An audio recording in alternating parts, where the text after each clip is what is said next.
Dell presents the Neil Rogers Show. To talk to Neil, call 567-0560, toll free for Dade and Broward, or pound 560 on your cell phone. The opinions of Neil, his guests, callers, or anyone else on the show do not necessarily reflect those of WQAM, Beasley Reed Acquisitions, or the Beasley Broadcast Group. Now, Neil Rogers on Sports Radio 560 QAM. What a suck-up job that was. What a suck-up job that was. Take out to the ball and skate. Yes. Make the rap music loud. Yeah. Inject my penis with crack cocaine. You poison my brain till the end of this game. So let's do some cute like the sports dudes and get melanoma today. All right. All this 1, 2, 300 degrees in the goddamn shade. So I'm coming to work this morning and made the bad mistake of yanking a CD out just long enough for the radio to come on, to kick in. And I hear, in progress, I join this unbelievable suction going on in here. And here's the one and only... I must be crazy. I must be nuts. John Henry on the air. And they're kissing his ass and sucking his ass. And, oh, isn't it great? He's taking calls. You're doing a good job, John. You're doing a good job. And then I walk into the building and I come up here on the 3rd floor, and I'm going to tell you, you have never seen such an entourage of plastic assholes in suits in your entire life.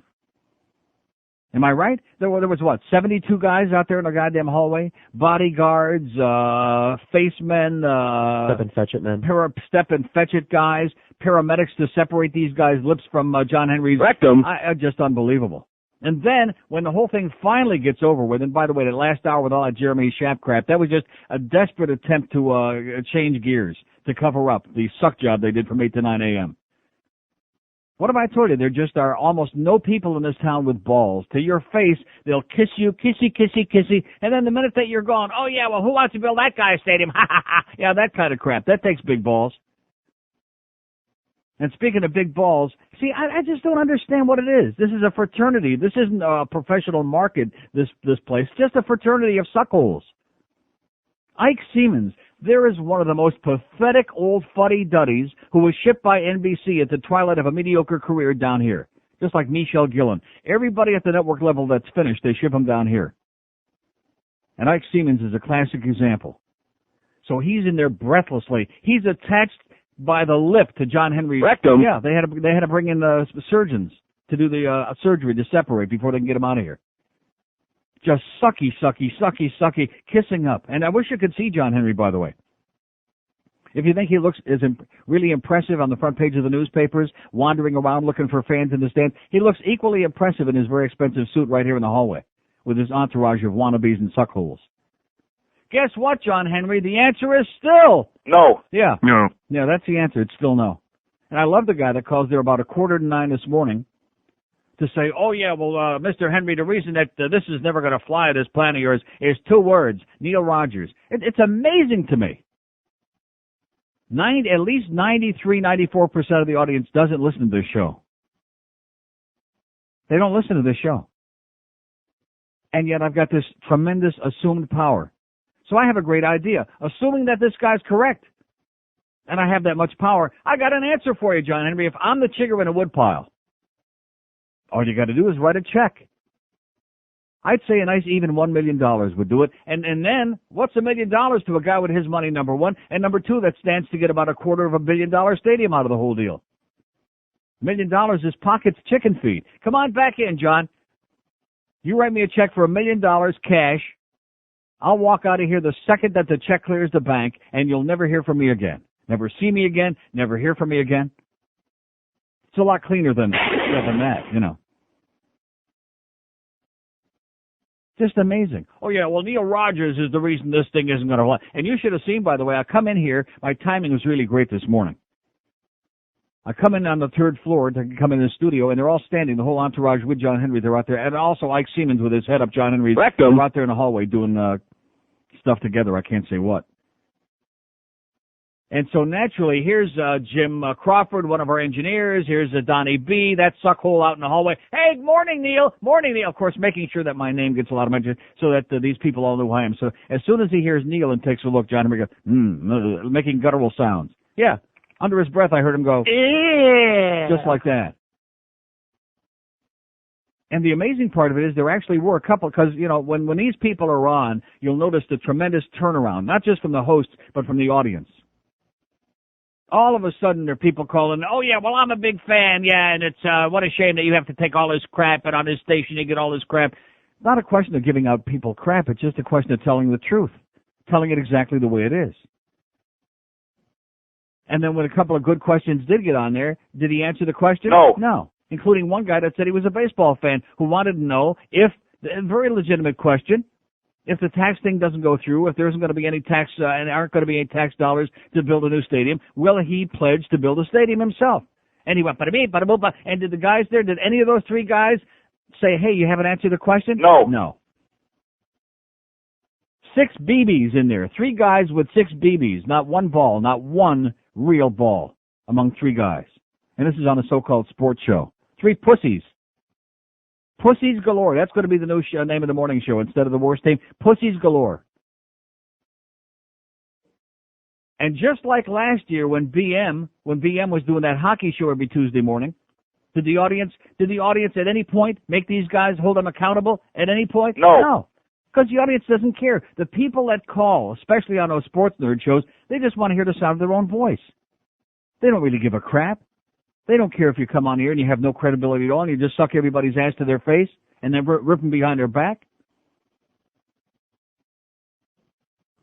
I mean, at least I'll say for Hank, remember the last time he had John Henry called in? Because he's always trying to muscle his way out of his radio station like we owe him something. And guess what? He's part of the reason that this station is, we can't finish the construction project out there in the hallway. Because it's the albatross around our necks is the Marlins broadcast rights. So John Henry, somewhere along the line, thinks we owe him something. Do we owe him something? No. Good kick in the ass is what we owe him.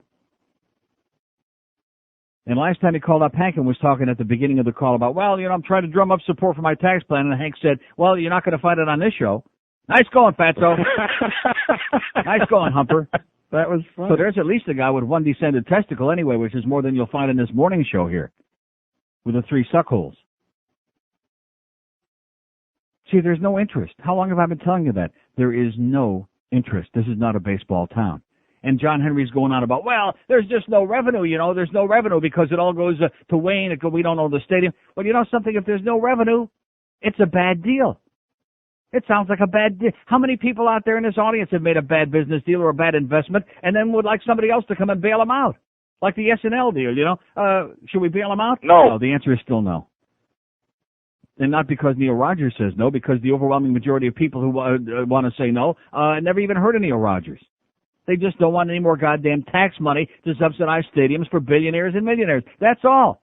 Especially in a market when nobody cares. There is no interest other than the handful, and we'll hear from them, you know, but other than the handful of people with no lives who keep wandering out there because they have nothing else to do and think that they're seeing Major League Baseball, which for the most part they're not. Other than those people, there is no interest. This is not a sports town.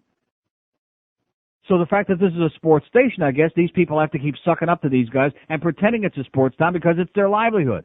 It is not a sports town. It's never going to be a sports town. It's a Dolphin town, period. That's it. That's as far as you need to go. That's it.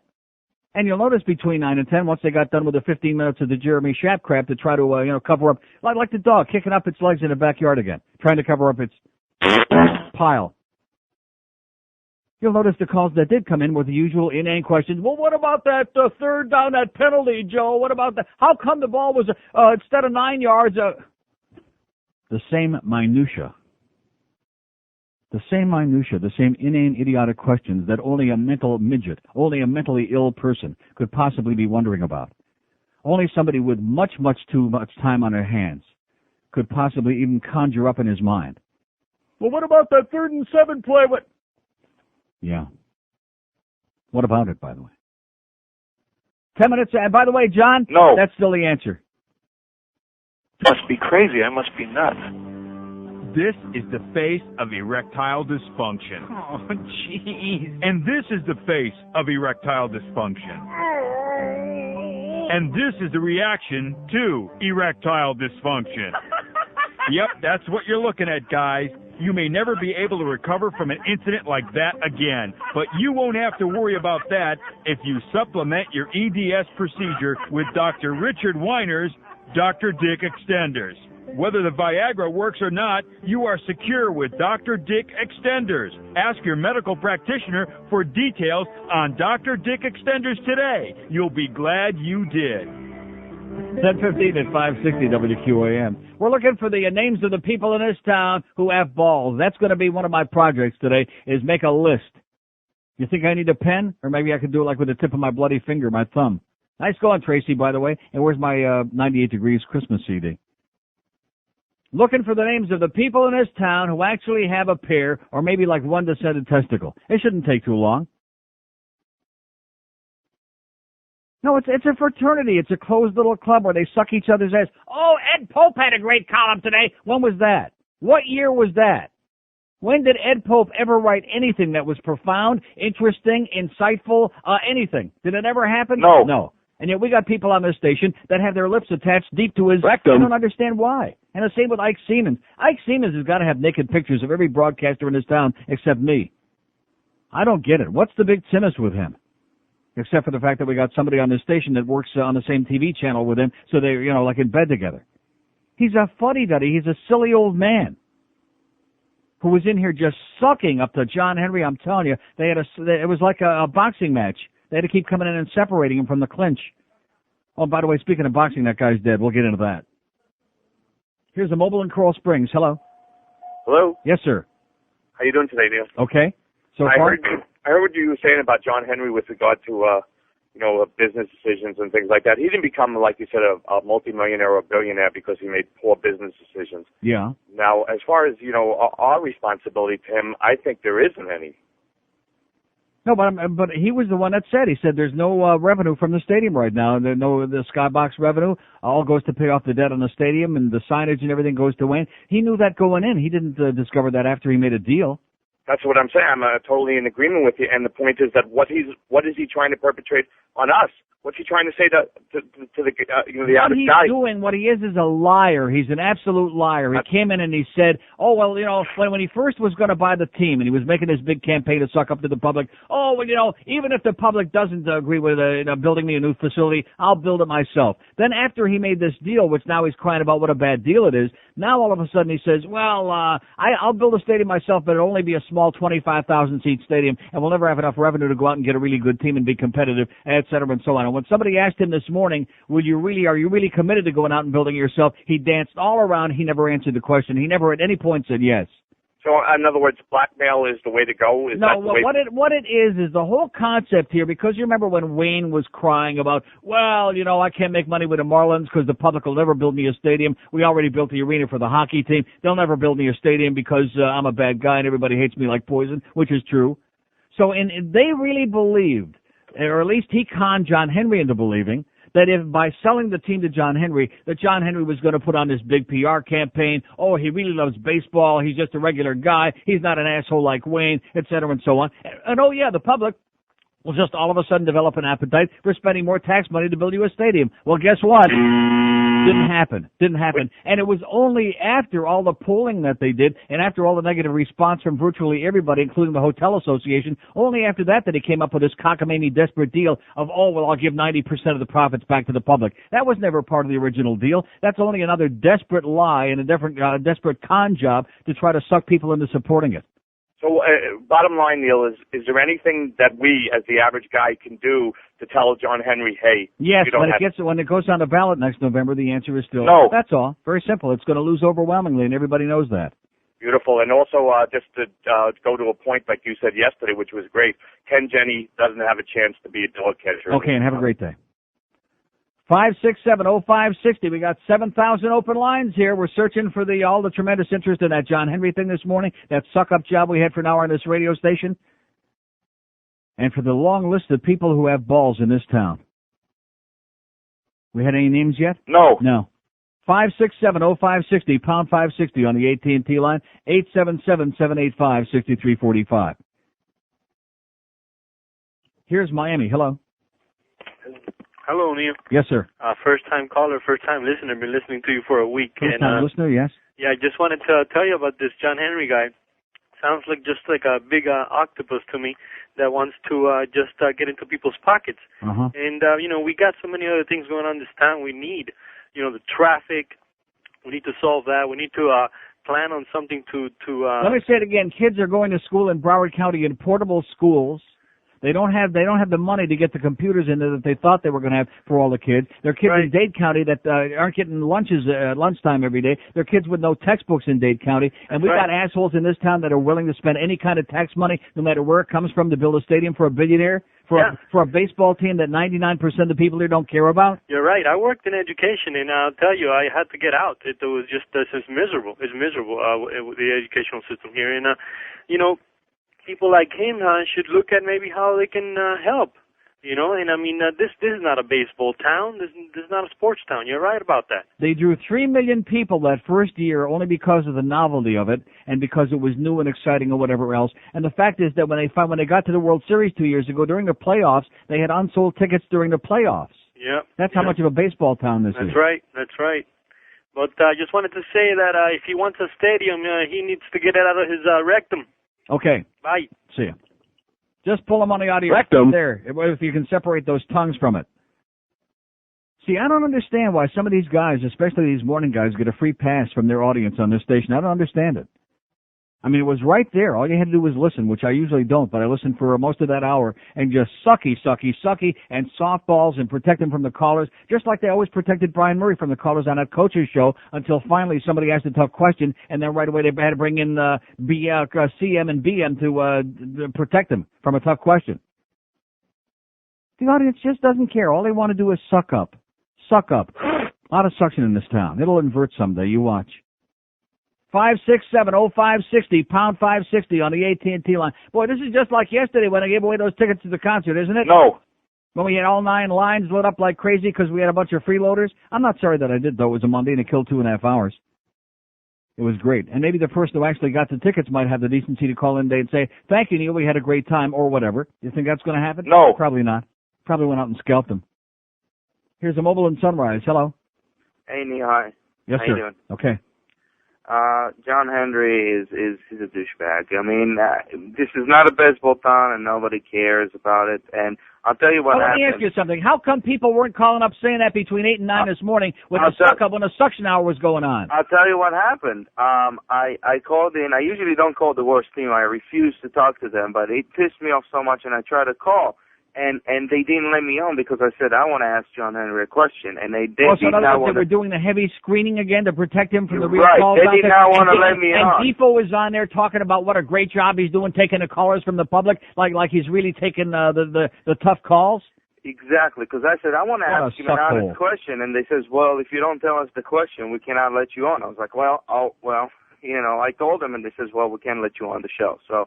The people that did try to call and talk to them and tell them the truth, they did not want to listen. This sounds just like the coaches show with BM last year all over again. Yeah, what's the point of bringing these people on the air and giving them an hour of our supposedly valuable airtime and putting this facade on of opening himself up to the public in their tough questions and answering them honestly when you're going to protect them from that? What's the point? I don't know, but in a sports show, when they say Dan Marino is done and they, even they turn on him, you can't expect anything because this is not a sports town, and that is not a sports show. And that's the bottom line. Okay, pal. Thanks for the good news. So, once again, we're doing that heavy-duty screening. Heavy-duty screening. But good job taking those calls. Attaboy. Defoe, you are the #1 suckhole in the world. You really are. Seriously. What do they call him, Defoe? What a suckhole.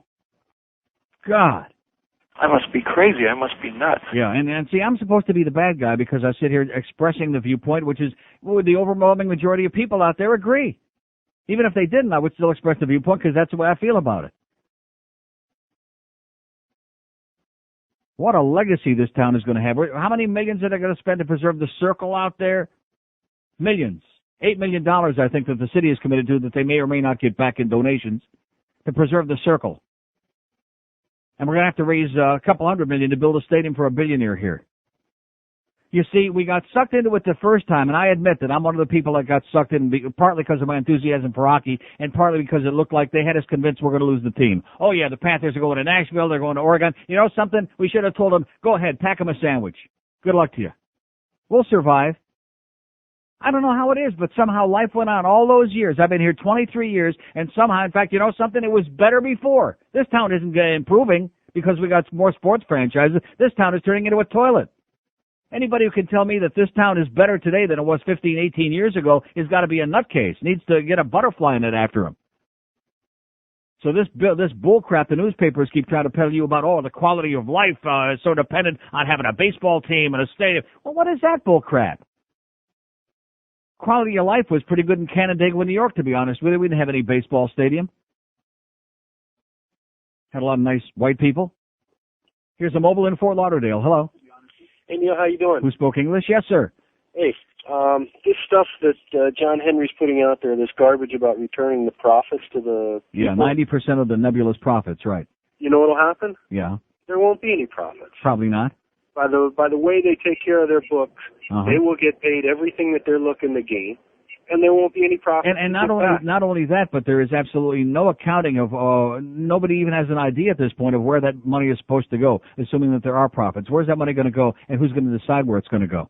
And in the meantime, my kid goes to a middle school that's 4 years old and was overcrowded before the first day it opened. What's wrong with that picture? What's wrong with this picture is that this damn state, and especially here in South Florida with all these old farts that we've got, they don't care about the kids, and this is criminal. It's a crime. And that's why we have to spend so much money on prisons, because when you don't take care of them when they're young and teach them right from wrong, they end up in prison. You got it. So just as long as they don't break into your house, huh, Neil? Don't forget, just say no. Just say no. Right. Okay, just say no to John Henry. 26 after 10 at 5. And by the way, John Henry, like I said, the price just went up to $1.5 million. Yeah, why should I settle for $1 million? I got as much chance of getting $1.5 million as I got $1 million from that piece of crap. Oh yeah, I wish you could have seen this entourage they had in here this morning, man. In fact, if the sun would have been shining brightly through the window, we'd have had a puddle of plastic in the hallway. Could have used it for our erection project. 26 after 10 at 560 WQ. If you haven't been watching the new hit show action on the Fakes Network, here's what you've been missing. Come back here, you motherfucker! All of the foul language that gets edited out of network television is here on the station that's half a network at best. Oh, yeah? Take that! So if you've been wasting your time watching primetime shows that don't say then you're a total Mark your calendar and watch the Fakes Network hit show action every Wednesday for the rest of your life. Or at least until it gets canceled next week. Okay, Jerky? And don't miss 2 new shows coming to the Fakes Network. It's the premiere of You and Go Yourself. 1031 at 560 WQAM. See, I was saying to George during the break, and I think I'm right on target as usual. Thank you. This isn't a sports station. It's not a sports talk station. It's a sports bar with a microphone, like George told me before I started here. And as opposed to people that really discuss what's really going on, like the pros and cons book, where I had to wind up interviewing the author on the only non-sports show on the station. And like the thing with this boxer that died from his injuries in the last fight, which we'll talk about later. See, they avoid all of this assiduously because it's to sit around and schmooze and everything's a big joke and ever slap each other on the ass. And when it comes to something like this John Henry thing where you're talking about a community issue, it requires a little bit more involvement than that. It requires a little bit more cajones than that, than just sitting around and everything's a big joke and are we having a good time? Yeah. No balls. No balls. I don't respect people with no balls. I condemn people with no balls, especially people pretending to be like broadcasters. I mean, sure, we're in the entertainment business, but along with entertainment, there's got to come just a little bit of responsibility, a little bit of conscience. I mean, here's the guy sitting there right in the room. Why not say to him right while he's there? I'd have no problem with it. Not that I would give him any of my airtime, but if for some reason he was in here, I have no problem looking him in the face and saying, no, go build your own goddamn stadium, or go to Ashtabula or somewhere, get out of here. I have no problem with that. He doesn't impress me any more than Wayne impressed me. Just like all that crap before I came to this station. Oh, and Barry Jackass writing Neil Rogers. What's going to happen when he goes on there because, Wayne owns the Dolphins. Too bad. Did it change anything I've ever said? No. No. Am I going to change? No. Not unless the price is right. I got a price like everybody else. I'm as much of a whore as the next person, only maybe my price is a little bit higher. Here's a mobile in West Palm Beach. Hello. Hey, Neil, God, how are you? Yes, sir. He's not gonna do it with his money. That guy has made a living of making money with other people's money. Yeah. He's not gonna put a penny up for that ballpark. And the people are gonna do it. Eventually, he's gonna get him to do it. No, I don't think so. Well, you might be right. Do you know anybody? Do you know anybody that would vote in favor of it, in favor of using any kind of tax money to build him a stadium? I don't. Well, you'd be surprised what you got in Dade County. No, I know what we got in Dade County. You'd be surprised. I used to live there, left there 10 years ago. Yeah. There's a bigger toilet than it was, moved to Palm Beach County, and it's getting just like Dade County up here also. Yeah. Okay, I'll see you in Stewart. Take care. Okay. 567-0560, pound 560 on the AT&T line. 877, the out-of-town line. It's dead as a doornail, baby. Just like yesterday when we gave away those Backstreet Boys tickets.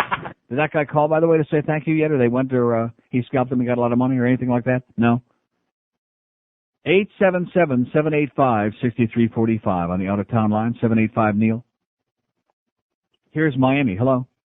Hi, Neil. Yes, sir. Hi, I was a historical researcher for the state of Florida, and I was suspended because I was going to release about the circle, the famous circle, and I think everybody in your listeners should really know the truth about that, is that the truth about that is all the chiefs, Indian chiefs, used to come around, and that's where they actually had the first circle jerk. Uh-huh. And how is it that I knew where this was going? Well, the chief was chief. Come now? How is it that kept going through my mind when I heard that tired old voice of yours, sir? Is there any special reason for it? No. Just the usual reason with your weak material. 567-0560, pound 560 on the AT&T wireless line. 877, we're waiting on that out-of-town line. Palm Beach, Fort Myers, all over the goddamn world, all over the country. 877-785-6345. As now we're back to business as usual, as opposed to yesterday morning. And nice going, by the way, killing 3 hours of the show with those tickets. Guess who the first person was I saw on the way out of the building? I get on the elevator, it's John Penis. Kid Curry. Oh. Saying, hey, well, you're going to be able to go to that concert tonight, or you're giving the tickets away? I said, no, I gave them away. I got other stuff, like going to have to lose money at the track last night, which I did. Somebody's got to feed the horses. So I guess I was supposed to feel bad because I know that I busted their chops about those tickets. Kid Curry, thanks anyway, kid. And she still had a big ass. Here's a mobile in North Miami. Hello. Hello. Yes, sir.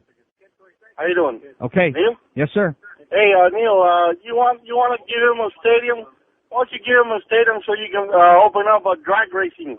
You know, keep some of these kids off of the street because they closed up. Okay. Here's Pembroke Pines. Hello. Neil. Yes, sir. It was the same 5 callers they get every morning on that show.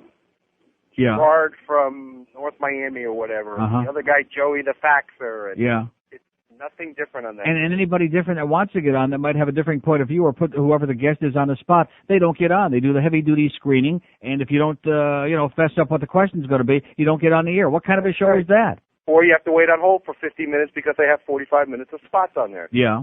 So I stopped bother calling. I don't call there. I barely listen to that show anymore. But when they said they had John Henry on this morning, he said nothing different than he's been saying for the last 6 months. Right. And he really didn't answer a couple. When he got a couple of reasonable questions, he didn't answer them. Especially about, is he really willing to spend the money to build his own stadium? Now he doesn't even respond to that. He wants to let the voters decide. This voter says no. There's no question. It's going to be overwhelming. With or without Neil Rogers, there is nobody in his right mind that's going to spend another dime to build playpens for billionaires in a town that's got so many needs that we've got, where the main city in this town is on the verge of bankruptcy.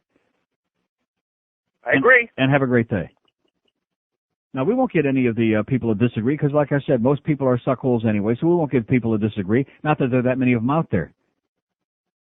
Some of the old farts, some of these old fossils, the old baseball guys that are trying to live in the past. Those crusty old farts who have no life and go out there and sit in the rain, for 3 hours. They don't care. They're hoping for pneumonia. Put them out of their misery. 567-0560. We're still looking for anybody with balls in this town. Do we have any names on the list? No. No. Because there basically are no balls in this town. Look at the people you got on television. Look at the silly people like Tony Cigaretto, the suckholes, Ike Seamans. silly Al Sunshine there on Channel 4 that was chewing people out because they had the audacity to open up when the mayor was running around screaming and hyperventilating on the day we were supposed to be having a hurricane, but we really weren't, and the sun was shining. And how dare you be open here and feeding people in your restaurant? Waving his ham hocks at people, screaming and yelling. I'm embarrassed for most of the people in this town, especially the people in the media. You're a bunch of cowards. You're a bunch of quislings. You're nothing. You're tragic. I'm embarrassed and humiliated for you. I'm embarrassed that I work in a goddamn town like this, but I'll take the money anyway, thank you. 5670560, pound 560 on the AT&T line. Dumb jock.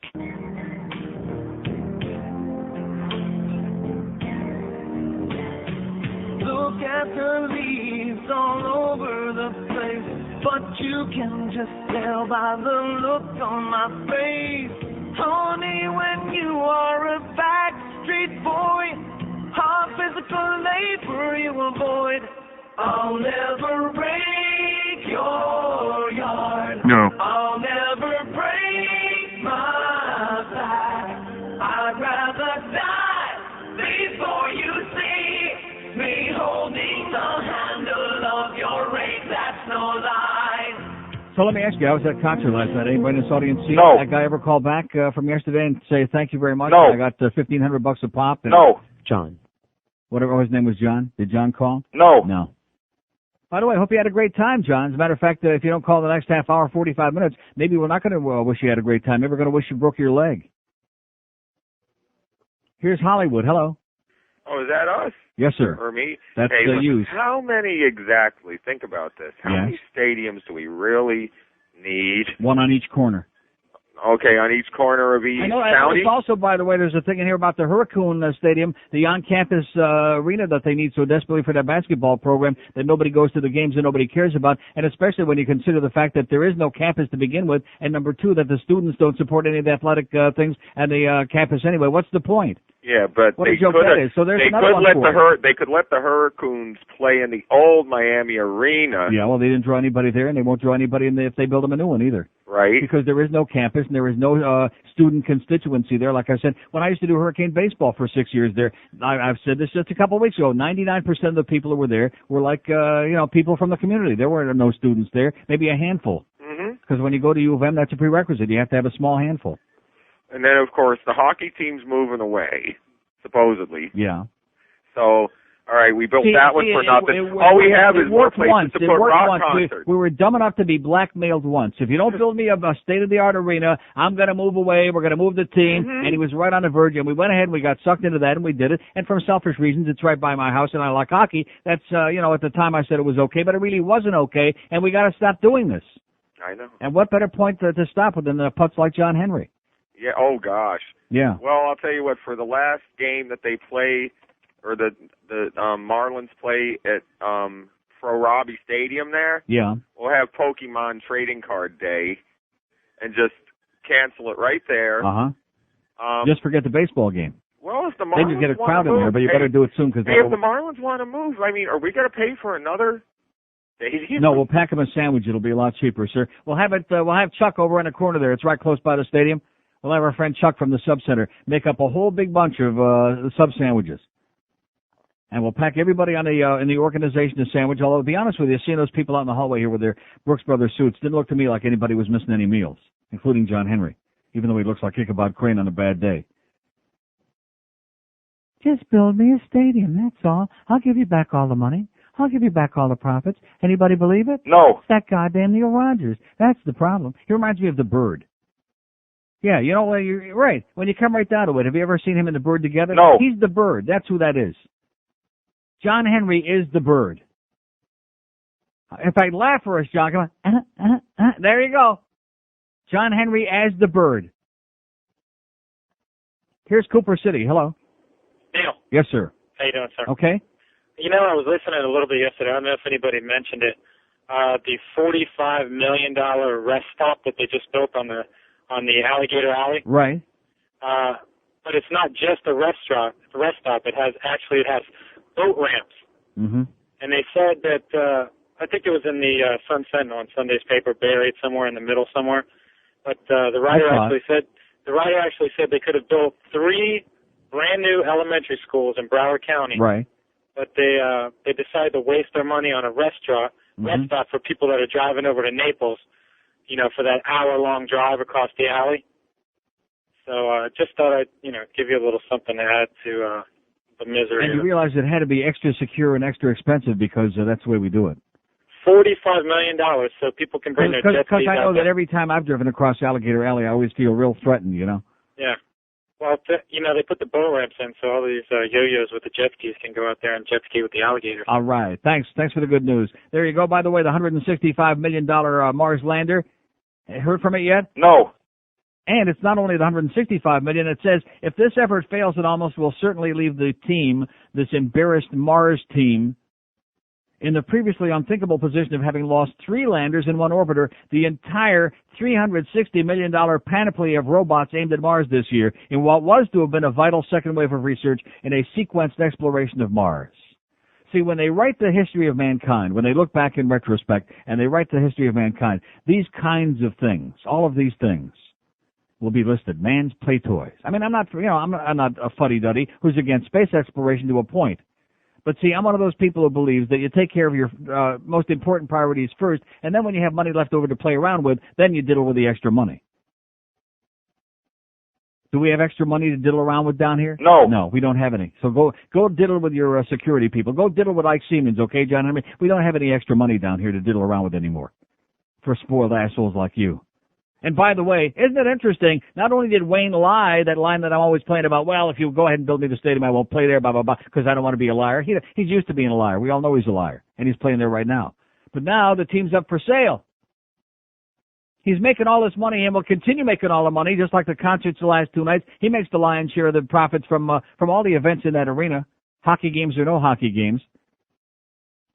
And they go ahead and they build him this $200 million palatial state-of-the-art place. And, well, it's not good for his stock, so he's going to bail out now anyway. How many times can somebody come along and kick you people in the teeth before you say, no, I don't think so, no more. No more. No, thank you. Here's a mobile in Pompano Beach. Hello. Neil God. Yes, sir. This is John. I got the tickets for the show last night. There we go. All right. And? Yeah, Thank you so much. It was, I'm sorry you missed it. It was a great show. Yeah.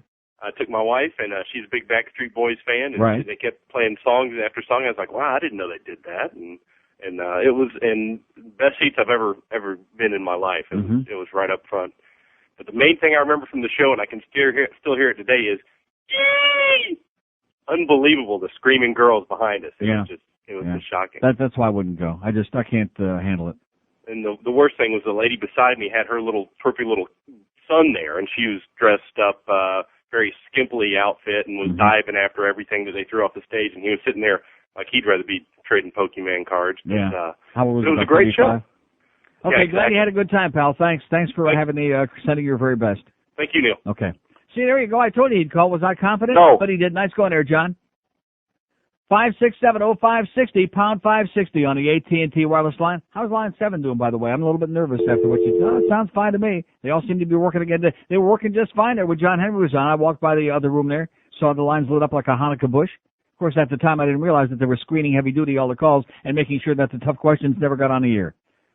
See, I don't understand. What kind of a show is that? What kind of a radio station is it where you're going to bring these people on who are supposed to be sports personalities, celebrities, moguls, whatever the hell they are, maggots, and protect them from the tough questions?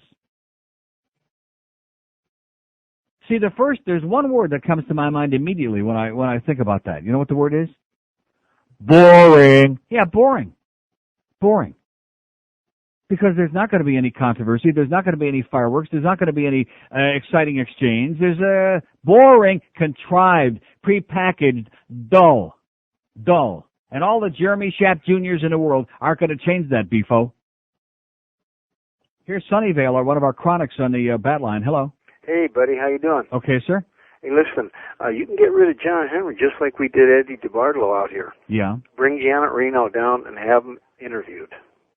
Yeah. Eddie was busted for gambling, and so now the 49ers are owned by... Yeah, but I think John Henry's too boring to be... He's clean? I don't know. Well, have him checked out. Yeah. I mean, that's the quick way. Or maybe we ought to check out his yacht and see what he's got on there. That 165-foot yacht that he's always off to Alaska with Johnny Horton. That's right. Well, that money's coming from somewhere. Yeah. Probably. Okay, thanks.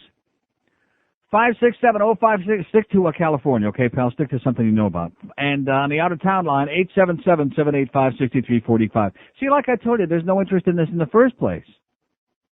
So it's extra, it's like a double dose of embarrassment that they would take an hour of our valuable airtime this morning, of the little bit of time we got in between spot breaks, that they would take, what is it, about 15 minutes we have out of each hour? Something like that, and hand it over to this guy where there's not even any interest in it. Nobody cares. Everybody already knows it's a done deal that it's not going to happen. They're not going to vote yet. And then little Geldies on there. Well, I'll wait till I see the final package they put together, and then I'll make my decision. Yeah. You'll make your incision. Who the hell are you kidding, twerpy? You all sat around there and you sucked his ass. You were intimidated, and he had all these guys walking around here, all these big guys in their suits, a big entourage. About as impressive as a frog's fart. That's how impressed I was. Here's a mobile in Miami. Hello. Mobile in Miami. Hello, Neil. Yes, sir. Hi, Neil. I enjoy your show. You know, I was listening to that John Henry deal. You know, if these people, you know what should happen, Neil? They should take all these owners of these big sports conglomerates, take them around the area in the city and show them what is really needs, what's essential. Mm-hmm. Maybe they'll have second thought. And I got an idea, Neil. You know that old ballpark where the Orioles used to come down and practice during the spring? That'd be a good spot. Why don't they put them over there? Then they maybe don't have to pay that money. They don't have to beg people for money, you know? Yeah. But anyway, Neil, I enjoy your show and I like your thoughts. If these people go for that stadium, they got to be the stupidest people in the world. That's all I have to just say say no, pal. Okay. Okay. Even the dumbest of the dumb, they know that word. No. There you go. No. Much easier than yes, because that's 3 letters. This one's only 2. No. No. No. No. Espanol, it's no. No. Nay in Dutch. Nay. No. Yet. No. Oh, don't say yet. 567-0560. Yeah, let's build it right on the side of the old Miami Stadium that finally burned down. Let's build it right down there. That's a real good neighborhood. Yeah. That's where you ought to go. Clean up that neighborhood, man. You build it with your money and see if anybody shows up your 25,000-seat stadium. I mean, this is a man that talks caca, talks crap, and they don't want to put his feet to the fire and say, hey, you know what? What you're saying makes no sense at all. If you made a bad business deal, hey, it wouldn't be the first time. Too bad. Made a bad business deal, get out of it. Go sell it to somebody else or move it to someplace where they'll subsidize it and build you a goddamn stadium where you'll find a bunch of suckers. He found some suckers there this morning, I'll tell you. 3 of them on that show, and then Ike Seamans out in the hallway had his tongue down to his toes. God, what a suckhole, man. Here's a mobile in Cooper City. Hello. Cooper City. Hello. Yes, sir. We talked before about on this stadium issue. One thing I never hear anyone talk about from Henry or the Herald is that you talk about $400 million. That's not the number. Number is you got a 10% constant. You got a $40 million a year debt load. I don't hear Henry saying that the Marlins plus he's going to guarantee the $40 million a year to cover this debt service. Mm-hmm. I'd build them for it if you get enough guarantees. Just like you didn't hear Mickey Arison say it when they were going to build this American Airlines arena that's going to be opening any day now. Just like they didn't talk about it then when Mayor Pinga told everybody what a great deal he negotiated and how Mickey was paying the whole deal to build the arena. But he didn't. He left some of the minor details out. They're going to leave the taxpayers at Dade County paying to support that building for the rest of the time till they tear it down someday. And have a great day. 567. He just disappeared, overwhelmed. 567-0560, pound 560 on the AT&T wireless line. It looks to me, John Henry, that the resolve of the people, even though there's no interest in your baseball team, but the resolve of the people is just as strong as it has been. The answer is still, just like on the petty sales tax, Mayor Pinga, the answer is no. And let me say it again, 93% of the people in this town don't listen to the Neil Rogers show, so it isn't because of Neil Rogers, like that jackass said on the morning show, it's because the people don't want to pay any more goddamn freight for billionaires. We got more important fish to fry. You silly person, you. 4 minutes before 11 at 560 WQAM. Oh!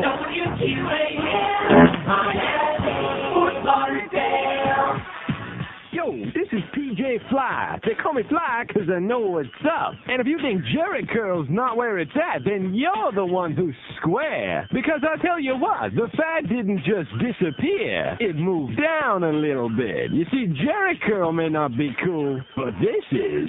It's Jerry Curl for your nuts. Wow, sexy. You see, the ladies dig it. It looks so Chia Pet-like. Yeah, they like chia nuts, and they look good. I use Jerry Curl Foyo nuts, and I've never had so many compliments. At the urinals at work, in the locker room at the gym, and even the priest convention I flashed last week. Sweet Jesus! It is sweet, and you should get hip with it. It's Jerry Curl Foyo nuts.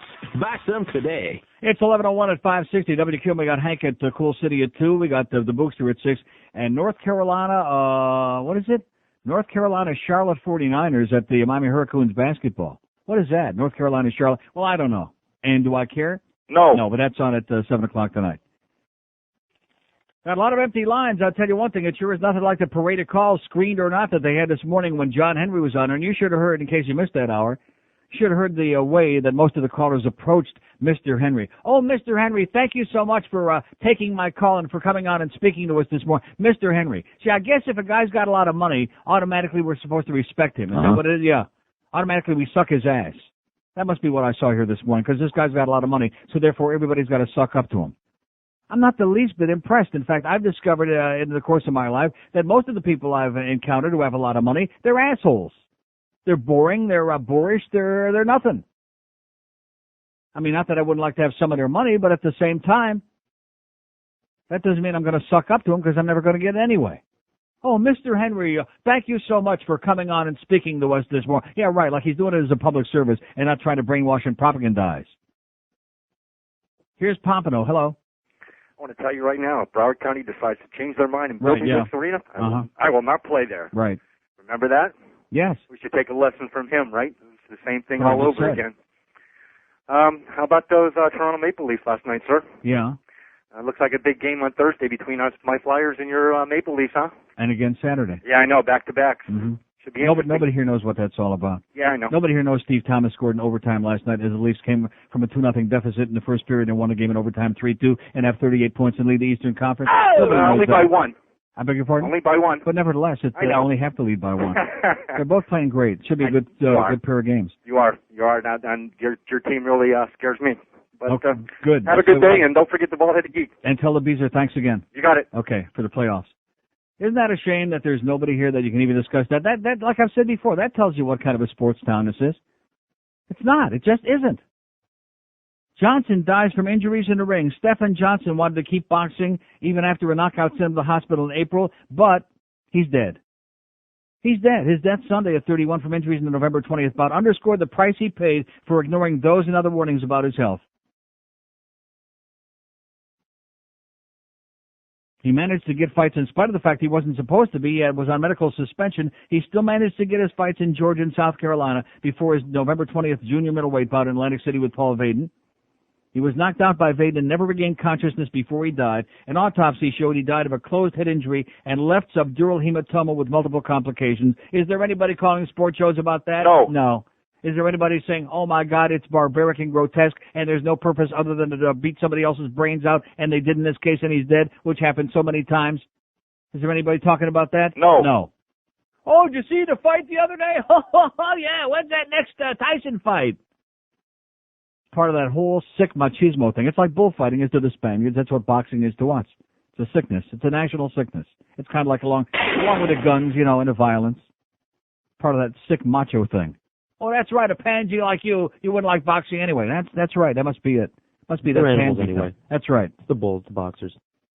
Here's Kendall. Hello. Yeah, hello, Neil. Yes, sir. Love the show. This Sunday, our pastor from our church said not to listen to you because you were a devil worshiper. But he loves boxing. So what's up with that? I think he's crazy. Yeah. That's all I'm saying. I'm a devil worshiper? Yeah, that's what he said. How can I be a devil worshiper when there's no such thing as the devil? Well, because you belong to the world, he says, because you don't go to church, you don't believe in God. Right. And I'm starting to believe there is no God at all. So in other words, I'm bad for his business. Is that what he's really saying? I'm bad for business? Yeah, too bad. That's exactly what he's saying. Okay, God bless you, sir. I'll pray for you. Thank you. Okay. Yeah, he's wrestling with his conscience and wrestling with his snake.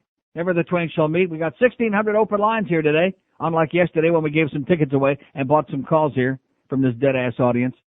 What was that we just had there now? What was that all about? Some wrong numbers, some real callers, some, goofballs. Wrong numbers, yeah. Sorry, wrong number. 5670560, pound 560 on the AT&T wireless line. All the boxing lovers out there, oh, yeah, you're wrong, Neil. It's a great sport. It's mano a mano, baby. It's one-on-one. It's not a sport. It's barbaric crap. That should have been banned long ago. And even Howard Cosell, who made his name in sportscasting through boxing, when he finally got out of it, said, it's got to be banned. Let's bring the gladiators back. Yeah. Even pointed objects. Well, you see a lot of people there at your swing clubs. You ever seen one who wasn't gladiator? 5670560, pound 560 on the AT&T line. Out of town line, dead as a doornail, except for that guy from Sunnyvale, California, that's sticking his nose in our business that I wish he'd stick to his own stuff. 877-785-6345. 877-785-NEIL, N-E-I-L. Here's a mobile in Miami. Hello. Hey there, I just wanted to give you a heads up on how they're going to do that stadium. Yeah, I'm listening. What they're going to do is the schools are they're going to do the same thing as they did in Tampa. The schools are in bad shape, the fire department, the police department. So then somebody will throw on, you're going to vote for better schools, more money for the schools and the fire department, and also in the same deal where's the money for the schools and the fire department going to come from? Well, what they're going to do is they're going to jack it up on motel taxes or something. That I guarantee you they're going to get it, and they're going to piggyback on No, they're not. the new stadium. No, they're not going to get it. Well, I hope you can do something about it. Sure, let me say it again. Just like people kept telling me they were going to get the penny sales tax, was it close? No. No. And it's going to be the same thing with us. It'll be on the ballot next November, and it's not going to even be close. I just wanted to give you a heads up on that warning. Okay, thanks, pal. See, when you say give somebody a heads up, that means you know something. Does this man know something? No. No. He just gave me a glittering generalities because they did this over in Tampa and because what's his name is on the air over there. Yeah. It's not going to happen. The people are going to say overwhelmingly. No. Trust me. 5670560, pound 560 on the AT&T wireless line. As we continue fighting the good battle here, but a losing one, no question about that. I must be crazy. I must be nuts. Yes. I like it when the guys stop by for a Hummer. Do you remember? When you got that Hummer? New kids on the block really have small Chinese dudes have no. I unzip their flies when the guys stop by for a Hummer. I like guys who start at only 1 inch. It stretches when they make a wish. 'Cause it gets long from my Hummer. Big one, Daddy, stick it in my hand. I gave you a Hummer and it all began. You had the biggest one that I ever did see. It fell to the floor when you tried to pee. When you unzip, I can't help but want it. But it's so big that you just have to flaunt it. You wet my whistle with that big thing, baby. Halfway down my throat, man, it drives me crazy. Now I think about you and it makes me sad. You went away and never came back. I gave you a Hummer and you went back home. Macaulay Culkin was the size of your bone. I felt even love when you gave me a beating. Now I'm a little bitch like Alex P. Keaton. When I met you, I knew that you were thick. It really doesn't matter the size of your stick. New kids on the block really have small Chinese dudes have no. I unzip their flies when the guys stop by for a Hummer. John Henry and the Bird are the same person. We just checked it out. Oh! It's 11:14 at 560 WQAM. 5670560. Pound 560 on the AT&T line, and at line 9, it's a waste of time. It takes too much time to give that number out. Don't even waste the time. Thank you. Here's a mobile on Marco Island. Hello. Hey, Neil. Yes, sir. I do have a life. I got out of Miami after about 30 years. I call you about once a month because I enjoy your ride much more than that crazy, the fake crew, we'll call them, the fake crew in the morning. You're sick. But I got to say, I think you have balls, and I'd like to put you up as number one ball. Yeah, well, I'm not looking for suction. I mean, that goes without saying. I don't know if you have great balls. I'm looking for a list of other people. Sir, I'm looking for other names. Sir, I'm looking for people. See what I'm saying? Like I told you, most people that call radio talk shows, all they want to do is, yeah.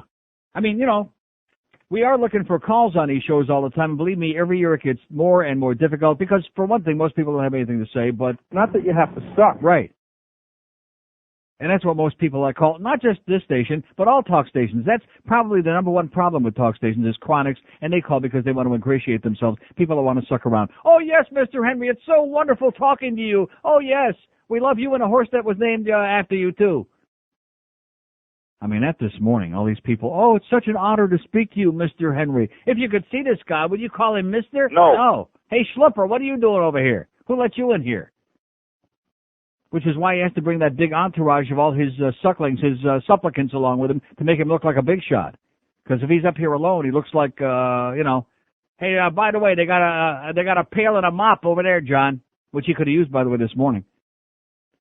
567-0560, pound 560 on the AT&T line. Mobile and Sunrise, hello. Hello, Neil. Yes, sir. Hey, how you doing today? Okay. I just tuned in a little bit ago. One of your callers said somebody called you a devil worshiper. Uh-huh. You're not going to be rooting against the Penguins tonight, then, are you? No, as a matter of fact, I will be rooting for the Penguins. Oh, okay. Yeah, I just saw that replay last night where Brasso broke Sonic Burrow's arm. Yeah, 4-game suspension, and believe me, he deserves that and then some. What a shot that was. You did that intentionally? Doesn't make any difference. You got to have control of your stick. Oh, yeah, you have to have control of your stick. I understand. I didn't think he did it intentionally. I thought maybe it should have been maybe a couple games. But you know something, with or without Yannick Perreault, the Leafs still won last night, made another nice comeback, and they're still kicking ass. Just like they survived 9 games without Matt Sundin, we'll be all right. Yeah. All right. Well, you guys. In addition to which, we also beat the Penguins in that game too. I might remind you in overtime. Yes, you did. I know. I was crying. Even without Yannick Perreault, that's right. Yeah. For the next break, Neil, a totally shameless request. Yeah. The Fairfax Avenue. Okay. Thank you, sir. Have a great day. I don't think so. 567-0560, pound 560 on the AT&T wireless line. We got 7,200 open lines here, baby. Real close to getting some of the music highlights from last night's concert. We have any comments beside the one guy that I gave the tickets to about the concert? No. Here's Sunrise. Hello. Neil. Yes. Hi, buddy. I just want to tell you I'm going to call you. I called you last year. I'm a Pearl Harbor baby. Just wondering if I can get a plug-in for that. Yeah. No happy birthday jingle? Not with a voice like that. Buddy. No. The answer is no. No. Maybe you want to audition for the morning show. You fit in there like a rubber glove, man. You stick it right in there. Rectum. The finger, that is. 567-0560, pound 560 on the AT&T line, 877-785-6345. You know something? I'm beginning to wonder, because, you look at the research, and it's showing less and less. There is no connection between this show and the morning show. I think we have some crossover with Hank, but I think the morning show, I don't think there is any crossover. I just spinning my wheels, wasting my time. I bet you there isn't 1% of this audience that heard John Henry on the station this morning, much less could care about him, or who listened to the morning show. That would be an interesting thing to find out, is where our audience listens in the morning, because I don't think it's the worst team. I could be wrong. I don't think so. See, I get sucked into making a bad mistake, like there's some continuity, like people are listening to the radio station. They're not listening to the radio station. They're listening to individual shows. And believe me, the sports nerds want no part of this show, and thank God for that, because the feeling is mutual. Here's Miami Springs. Hello. Enough of the sucking. Yeah. Thank you, Mr. Rogers, for accepting my call. Thank you for making your call, sir. Exactly. And that's Mr. Rogers. Very good. Mr. Rogers, with your Brooks Brothers suit. Exactly. What a pathetic piece of journalism this morning. Oh, yeah, journalism. That was real journalism. That couldn't be called journalism. That was ass-sucking is not journalism. Yeah, all one-sided. Mm-hmm. I tried. I called in. Every time they get somebody in the studio with them, they have to protect them. They have to cover up, protect them from the callers. And they didn't even have Christina Moore in there or Dave O'Brien today to screen the calls for them. Exactly. Well, when I called in, I had to ask the question, and I was told my question was too confrontational. Are you serious? Yes, sir.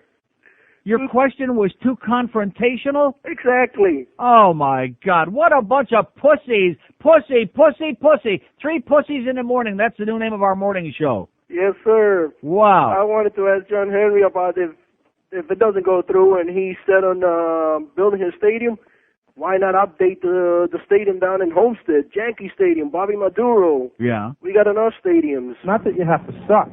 But boy, don't be confrontational, man. But I was too confrontational. Wow. Changing the subject a bit, I was channel surfing Sunday morning, and guess who I saw peddling Bible videos? Pat Boone. No. Charlton Heston. Exactly. Was it really? Yes, sir. Charlton Heston was peddling Bible videos? Exactly. And he wants to give us some credence because in his own words, well, I can't remember what he exactly said, but he feels closer than most to Moses. Well, of course. Because he played Moses. He played all those guys. That's incredible. That's truly incredible. Oh, well, Don't forget, Bela Lugosi used to walk around with a vampire cape on, too, so it goes to show you. That's true.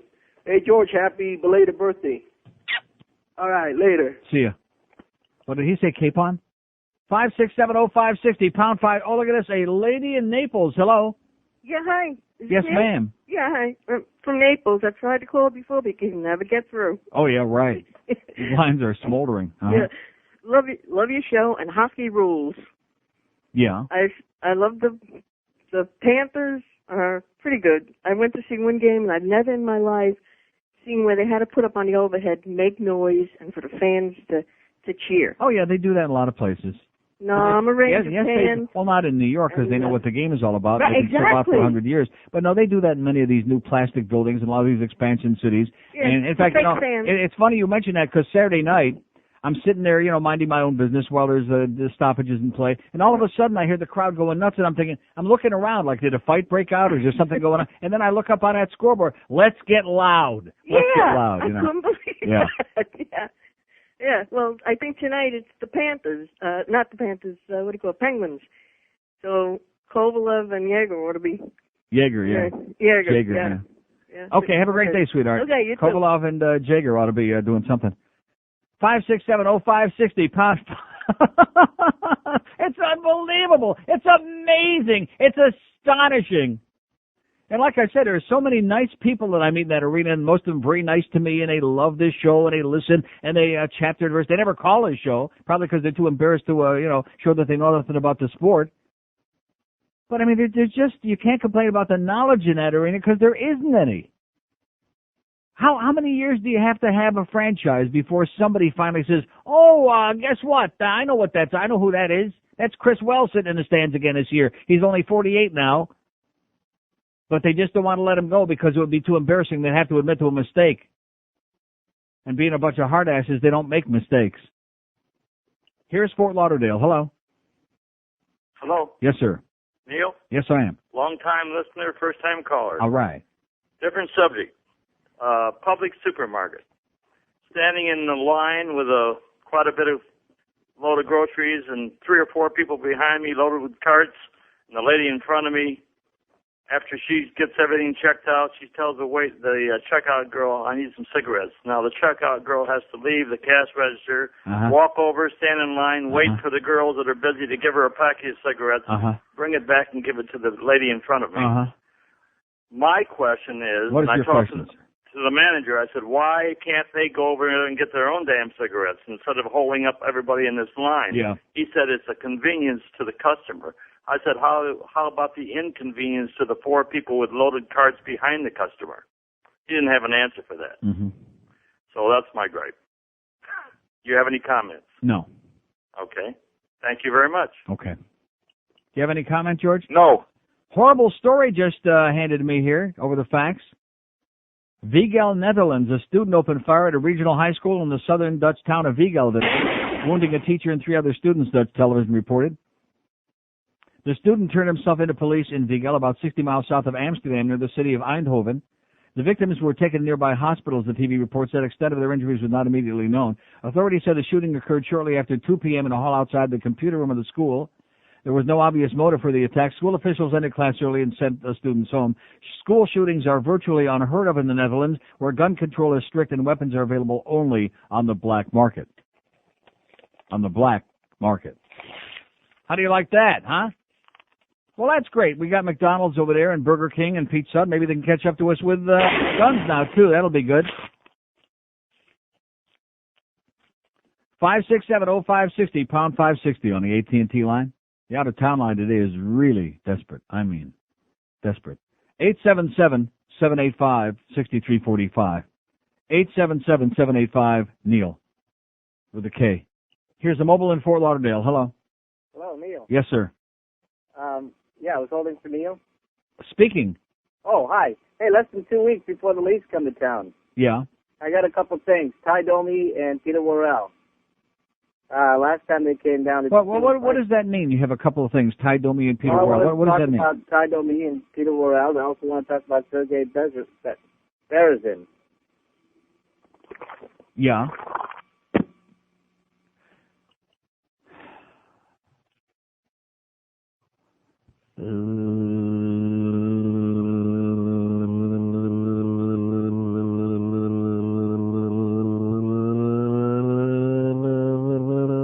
All right. There's a great hockey call, boy. Oh! He wants to talk about Sergei Berezin. Okay, click. That was pretty good comment, sir. I appreciate that. Go Leafs, go. 567-0560, pound 560 on the AT&T wireless line. And that world-famous line, man, that line 9, can that line be working or what, huh? Let's hear. Yeah, it's working. 877-785-6345. They won't even tell us what they listen to in the morning on this, whether they listen to the worst team or not. Maybe they're just too embarrassed. Ladies and gentlemen, my name's Louis Bagel, and this is Matza number 5.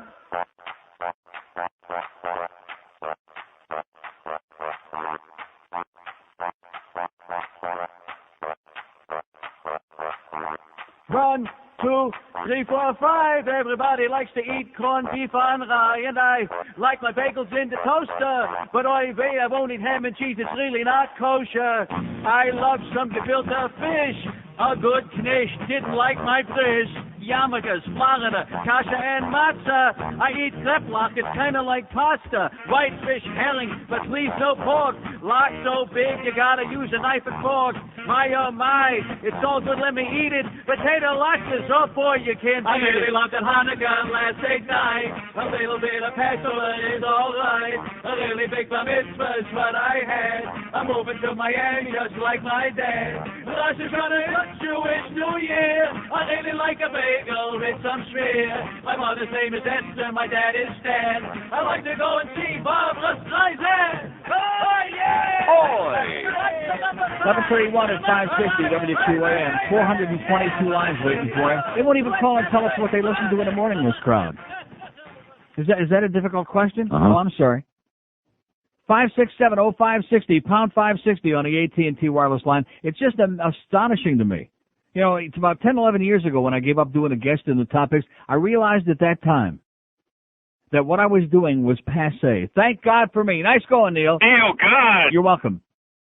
Way ahead of all the others. I said, this ain't going to fly. We better start doing something that's a lot more entertaining. And now we see this trend that came out the other day where all of the talk stations, all of the show, even Howard went down 1.5 points. Everybody went in the crapper. Now you can assume it's a bad sample. It was a bad month. Arbitron's famous for that. Or maybe it's time to play Hungarian mazurkas now. Because I got news for you. It makes no difference what it is. Unless, of course, it's giving away freebies. And yesterday was living proof of that. 2.5 hours solid. Maybe for what do we have? Maybe 2 seconds we had an open line once in a while during that 2.5 hour period yesterday until the next one could bleed in there. Makes no difference what it is. They are as mum. No, it's passé. It's out of, unless of course it's calling in and sucking around with famous people like Mr. Henry. Well, Mr. John Henry, thank you so much for taking my call, and thank you for screening my call and not letting me say what's really on my mind. And having to be very creative to try to get across a point that may be in disagreement. See, you guys on that morning show, you should be ashamed of yourselves. Ashamed. Not just because of those mediocre numbers, but I mean, oh my God. If you want to make it exciting, I mean, Jeremy Schaap, for about 2 minutes, he's funny, that guy. But let's get serious. How about some meat? How about having the balls to say something to somebody? Anybody can talk behind somebody else's back. That doesn't take any talent. But when you have somebody on there, confront the guy. These are the same three guys, by the way. Have we heard any support from any one of the three for a publicly funded stadium all these last months? No. No. Not even a hint of it. But now they get the man on there with his entourage, and all of a sudden, oh yeah, well, you're doing a good job, taking the calls from the public, doing a good job. Defoe, I'm telling you, man, if you look up suckhole in the dictionary, your puss is written all across it. He is the champion suckhole. There's nobody even close. Here's a mobile in Miami. Hello. Hey, Neil, how you doing? Okay, sir. You know, I've always wanted to have lunch with you and meet you, but I guess I'll do that in hell. Yeah. Okay, thanks. 567-0560, pound 560 on the AT&T line. Yeah, when hell freezes over, that's when we'll have lunch. Here's a mobile in Fort Lauderdale. Hello. Oh, Neil, I love you. Uh-huh. I don't call you all the time. I don't want to become what you called chronic, yeah. A chronic, yeah, but whatever. I got in any this. We don't have any chronics lately. We don't have any calls. Let me tell you something. Every Every day's time. a battle here. It's a big battle. Either the phones don't work, or when they do work, nobody's got anything to say. I know. I hear you. I hear you. And when they work, you get jerked like the one. But in any case, talking about that screw-on, let me tell you something. Talking about what? That screw-on, that lady that works over there in the office. We were talking about Screw-Ann? Screw-Ann, let me tell you something. That bitch, I bet you she's getting something. Okay, 567-0560, pound 560 on it. Were we talking about Screw-Ann? No. Here's Fort Myers. Hello. Fort Myers. Okay, they're gone. Here's a mobile in Fort Lauderdale. Hello. Hey, Neil. Yes, sir. Hey, I just want to call and let you know that I called in the first team, and I want to give John Henry a little of what I had about him. And I got screamed also, and they hung up on me because he asked me what I wanted to talk about, and I said I want to ask John Henry if he was fudge packing. But anyways, I know that he squeezed. Yeah, okay, great. See what I mean? And this guy, you're not funny anymore, pal. You're boring. You're terminal. You're sad. You're beyond chronic. You're weak. Even if you do look pretty good. You're weak. You're out. You're off. You're dead meat. This is sad. We have reached a major crisis on this program. We reached a crisis of confidence on the part of yours truly. No, seriously. I mean, what is the point? What's the use? If you listen for the last 25 or 30 minutes, the music to me is much more peaceful and much more entertaining. This guy with his fudge, that's all he knows, this guy. Be a fudge packing, that's a medley of his line now. Every call revolves around that. He's obviously obsessed with rectum, either his own or somebody else's or both. That's what we got out there in the Magic City. And when you come on here and you try to have some balls, and when you try to give people an opportunity to say something and not screen the calls, that's what you get. Maybe they ought to get rewarded for screening the calls in the morning. So this asshole that just called, he didn't get on. You know what I'm saying? Maybe they're doing the right thing and we're doing the wrong thing. Maybe we've got to start doing heavy-duty screening. Of course, if that were the case, we wouldn't have any calls. Because we don't have an endless supply of the same 100 sports nerds that call on every one of the sports shows every day over and over again, all of whom are known by name. I mean, this is really special today. This is fantastic. Here's a mobile in Miami. Hello. Mobile in Miami. Who's twisting it? Hello. Okay. Twist away. Here's a mobile in West Palm Beach. Hello. Hey, Neil, how are you? Okay.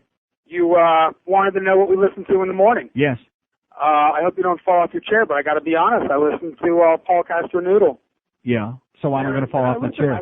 Well, I know you're not a big fan of his, but I mean the question is, man. sir, the question is, what do you listen to? Not who am I a big fan of. I listen to CDs in the morning, and you know something? If I would have been smart this morning, I would have been listening to them and not talking about John Henry. Yeah, but why would you have those guys on in the first place? They are, by all means, the worst.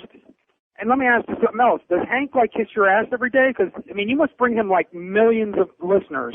Because I listen to Zeta. 10 o'clock, zing, change it over to you. Yeah. As soon as that music comes on for Hank, I listen for maybe 5 minutes, maybe. Yeah. And it's the same conca, man. He's so fat. He's okay, great. He's so fat. You're too fat, Hank. I'm just right, but Hank is too fat. How do you like that? You're too fat, Hank. I know you lost some weight, but you got a long way to go fat. So if you want this guy to listen, you're going to have to lose some weight because you're too fat for the radio. I mean, that's just amazing. He's so fat. Remember that song by Carly Simon, You're So Fat? Oh, God. You know, I listen to you people, and I listen to the things that come out of your mouths. And I sit here and I go, oh, thank God for that big check twice a month. Thank God for it, because there's got to be some reward to doing this. There has to be something that makes it enjoyable, worthwhile. That's like the payoff. Talking to these mouth breathers day after day after day for 150 years. If you don't like Hank Schofield, that wasn't the question, okay? I wasn't offering you up an opportunity to rip Hank Goldberg or anybody else or tell us who's too fat and who's just right. Thank God Castronova's nice and slim. 21 till noon at 560 WQAM when you're in The Hoover out the moon, man. Pretend that you're driving your brand new car. You pull up to a stoplight, look over and see the most beautiful woman in the world. But instead of ignoring you like most women do, she winks. So you reach down between your legs, unbuckle your belt, unzip your fly, and hang your big hairy ass out the window. Because you know there'll be others, and you just want to flaunt it. It must be the new car. We just love saying that. 12:44, what is it, 1:44 already? God almighty, this has gone by fast. 16 till noon at 560 WQAM. See, the guy that called, finally, I thought I had somebody going to respond to my question there, just to see if we have any crossover with the morning show, and he's got to make a big song and a dance about, oh, Hank is too fat, and this one sucks, and how come I was listening? Really pathetic. These people must all be from New York, you know what I'm saying? Gotta be. 567-0560, pound 560 on the AT&T wireless line. Here's a lady in Pompano. Hello. Hi, Neil. Yes, ma'am? I'm still a snowbird from Detroit, Michigan. Yes. But every time I come here, I look for you. I wish we had somebody like you. I guess you heard about the 2 new stadiums we're having built across from the Fox Theater. And this is the second time I've ever called, but I always listened. So that's about all I can say. Too nervous talking. I understand. Say hi to my friend Dick. Okay. See ya. Bye. Bye-bye. 567-0560. We have an open line on the out-of-town line, 877-785-NEIL, 877-785-6345. Here's Miami. Hello. Neil. Yes, sir. I want to lay it out for you what's going on in this town. We have Joe Rose doing a show with Jimmy Johnson. We've got Hank doing a show with Jimmy Johnson. These guys will not criticize anything that they're attached to. You take, for example, a couple of weeks ago when they lost that game to Buffalo. We can't talk about Buffalo. Jimmy says, we can't talk about Buffalo. Nobody had the balls to even mention Buffalo. In fact, they kept mentioning that all week. We can't talk about last week's game. In other words, does he make the rules for what we talk about on this station? These guys are They making kept the rules. saying that all week long, both shows. Oh, we can't talk about that. As if somehow Jimmy's going to decide what they can talk about. What kind of quizzlings are they anyway? They're dictating what we can ask, what you guys can ask them, what you guys can talk about. Yeah. But he doesn't want to talk about Buffalo. Danny stormed out of a press conference the other day. Dick does it every week in New Orleans. Every time there's a loss, they lose.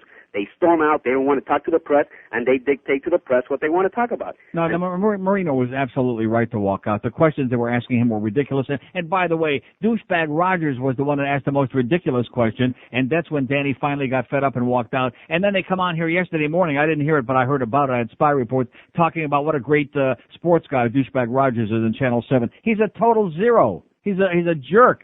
Oh, it was Deuces Rogers who douchebag Rogers, yes. He was the one that put Danny over the edge. But see, Neil, he could put me over the edge just watching. Neil, you're absolutely right. Nobody has the balls to ask the right questions. Yeah. These guys are supposed to be investigative reporters.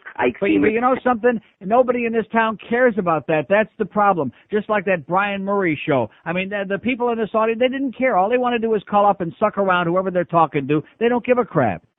Well, it's like I said, it's a pattern. They're dictating us what we can ask. Even the callers now on the radio talk show. When you call Hank, they ask you for your phone. They call you back, see who you are. I mean, size, yeah. If you want to call, every time I've called Hank a couple of times, both times that I've called him to discuss serious, things that are going on. Yeah. They get, what's your phone number? What do you want to talk about? What are you going to ask? What's your phone number? They ask for your phone number. They want a date or something? What's that all about? And they call you back. They put you on hold and they call you right back just to verify it. Are you serious? When you call Hank, they screen you and they ask you for your phone number. They ask you for your phone number and they call you back? Yes, sir. No, come on. I'm not kidding. George is nodding yes, but I'm finding this very difficult to ask Clarence and Jason and all those jerks he's got working for him. Oh, my God. Wow. Okay, that's thanks a lot, how bad pal. we've gotten, Neil. I feel better. Keep up the good work, buddy. Yeah, see, at least we just take them as they come, okay? And I realize that maybe that makes for like a lot more wackos out there, and it really does. At least it's not as boring as something that's contrived. In addition to which, let me ask you this. If they're that concerned about screening the calls, how come so many of these gamblers get on with those boring calls? What's your take on that Ishpeming Ypsilanti game tonight, huh? How come those calls always seem to get on the air? That's what they're looking for. Oh, that's right. I forgot. I'm sorry. Oh, what's your take on that? And by the way, you notice all the responses about the boxing thing, about this guy dying? Nobody cares. I'm not telling you that. You don't understand. We don't have time to care. Don't you remember Adam's fiancée? We don't have time to care about those things. I'm with her. Okay. Okay. Take that story and shot can it. There you go.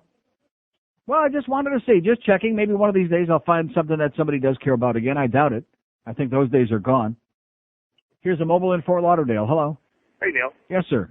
Yeah, I'm one of the people they wouldn't let on because I wanted to ask why we couldn't use the money for new schools and stuff.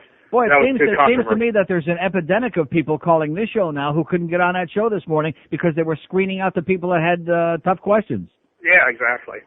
Yeah, I couldn't what get kind on. of a show? What kind of a show is that?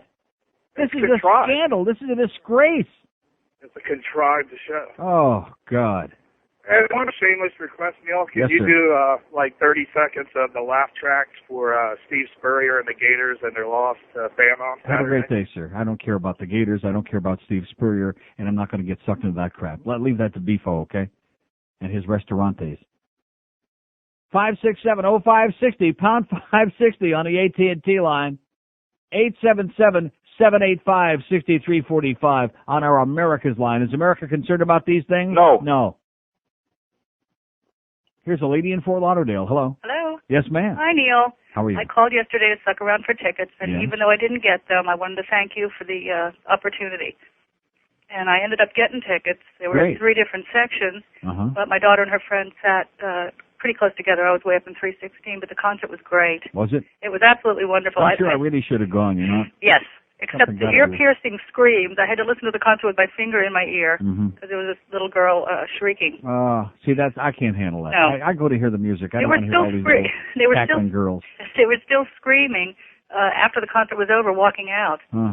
But I sat next to a lady and her 2 girls, and I think we had more fun than they did. We were dancing and screaming and yelling, and we just had a great time. Great. Yeah, except for the screaming, it was wonderful. My daughter was walking around on air all the way out to the parking lot. Yeah, well, Nick walks around on air a lot, is what I hear. They were flying around on all kinds of stuff last night. I'll bet. Okay, glad. Anyway, thanks. Thanks. Bye. Well, there's a very nice lady. How do you like that? Oh! Somebody nice. I mean, nice isn't always exciting. Nice is sometimes boring. But she was nice. What's wrong with that? What's wrong with nice once in a while, okay? Just once in a while, just for variety's sake. As opposed to, were you fudge packing, John Henry? Yeah. Although he may have had a point here this morning. Because he and Ike Seamans were huddled over in the corner, and one of them had something, and the other one... I'm telling you that right now. I thought it was a tongue. Thought it was. Looked like a tongue. Here's a mobile in Miami. Hello? Neil, Yes, sir. how you doing? I'm a first-time caller. I've been listening to you since the bird was on, and the first time I've ever gotten in to give you a call. That was no bird. That was John Henry, man. Same person. Listen, I took my daughter to the concert, too. You should have gone. I mean, the screaming was outrageous, but yeah, the special effects, the beginning, they came flying in on skateboards, the wires on their backs and stuff. It was really excellent. Yeah. You should have gone. Yeah, I should have gone, but I didn't. I had a good time at the track losing money last night, you know. All right. One thing, though, everything there is so expensive. Right. Gee, I bought a hot dog, 2 French fries, and a soda. Cost me $26. Only There- $60. Right. There you go, man. I mean, Jesus Christ. That's I've always seen- our best recommendation. I forgot to mention that for the concerts this weekend. That's always our recommendation. Eat a good, nice meal before you go there. Oh, yeah, Yeah. jeez. And I ended up buying a T-shirt and some other Mickey Mouse thing there. I mean, it was outrageous, but my daughter liked it, so that was the important part. Okay, glad you had a good time, pal. Okay, we're getting Backstreet Boys spy reports now. Oh! Everybody loved it. A good time was had by all. They said that the guys were floating on air, with or without the wires. 567-0560, pound 560 on the AT&T line. Well, I sure feel bad about giving those tickets away after all the work that, what's his name? Kid Curry went through. No, I don't feel bad. He didn't feel bad. He doesn't care. As long as I keep saying things about Anna Squeak and her large, supple breast and her big ass, he doesn't care. Makes him look more macho all the time. Here's Weston. Hello. Hey, Neil, how you doing? Pretty good, sir. Hey, Neil, as far as the crossover goes, you get more crossover from Phil's show and his tapes. Yeah. You know what I'm saying? And I'm not a chronic caller. I smoke the chronic, Neil. Yeah, okay. 567-0560, pound 560 on the AT&T line. Oh, what do you say? Yeah, man. Yeah, something like that. And 877-785-6345. 877-785-6345 on the toll-free line for the entire universe. That's the one that's sitting there right now dead as a doornail. I had a fight. I mean, not that you care, but it sounds good for me to say it, though, because it's true. Fight and scream and yell and push and pull and squeeze to get them to put, even just for the people over there on the West Coast. And it was a novelty for a little while, like a play toy, like, you know, hula hoops, Cabbage Patch Dolls, Pokemon, all this other crap that's popular for about Ricky Martin, you know, some of these new play toy for about 5 minutes, and then it got like real boring, you know. Oh yeah, we don't want to call him. Plus, of course, I'm talking about stuff today that has to do with the morning show that they don't hear anyplace else beside here. They have their own morning show over there in Fort Myers, and I'm sure that in Palm Beach County. Does anybody listen to the worst team in Palm Beach? No. No, they're having a tough enough time in Dayton Broward if you look at those numbers. Forget about Palm Beach. What's on in the morning in Palm Beach, by the way? Is there anybody, Howard, is Howard on in the morning? Oh, that's right, Bob and Tom. Now, like I said, why would anybody listen? Here's a mobile in Aventura. Hello. Neil. Yes, sir. Hey, I was at the concert last night, too. One of those few dads with all of those screaming girls. All right. Right. Had a good time. What was the average age there, about 14, 15? More like 12. Really? And it was really high-pitched. When they sang along, it was like a girls' choir. Oh, God, that would have killed it for me. Like I said, I'm so glad I didn't go. Listen, in the morning, on my 15-minute drive to work, I either listen to Howard or the first team or CDs if they both have their commercials running. Right. And they run 10 minutes commercials, so usually in that 15 minutes, I might be lucky to hear 5 minutes of the show. Mm-hmm.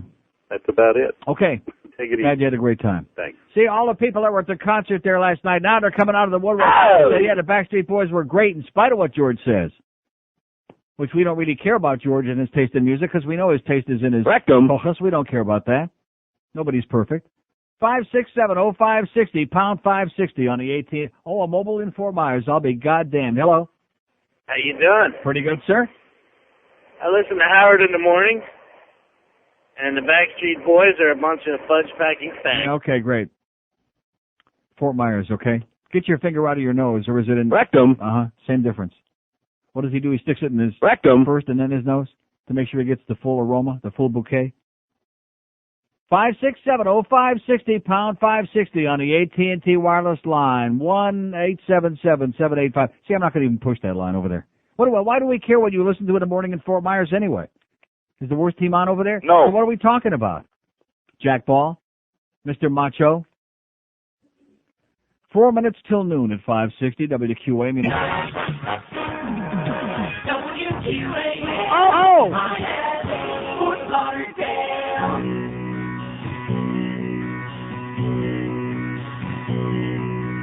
Silent fart, deadly fart. It can tear your nose apart. You can't hear it, but you can tell. Someone did it by that awful smell. What the hell did you eat? It smells just like rotten meat. Silent fart, deadly fart. I got one at Kmart. I watched a woman's head swivel around. She was wearing a terrible frown. I walked right out of that place with a big smile on my face. Silent fart, deadly fart. Doing it is white and orange. Yes.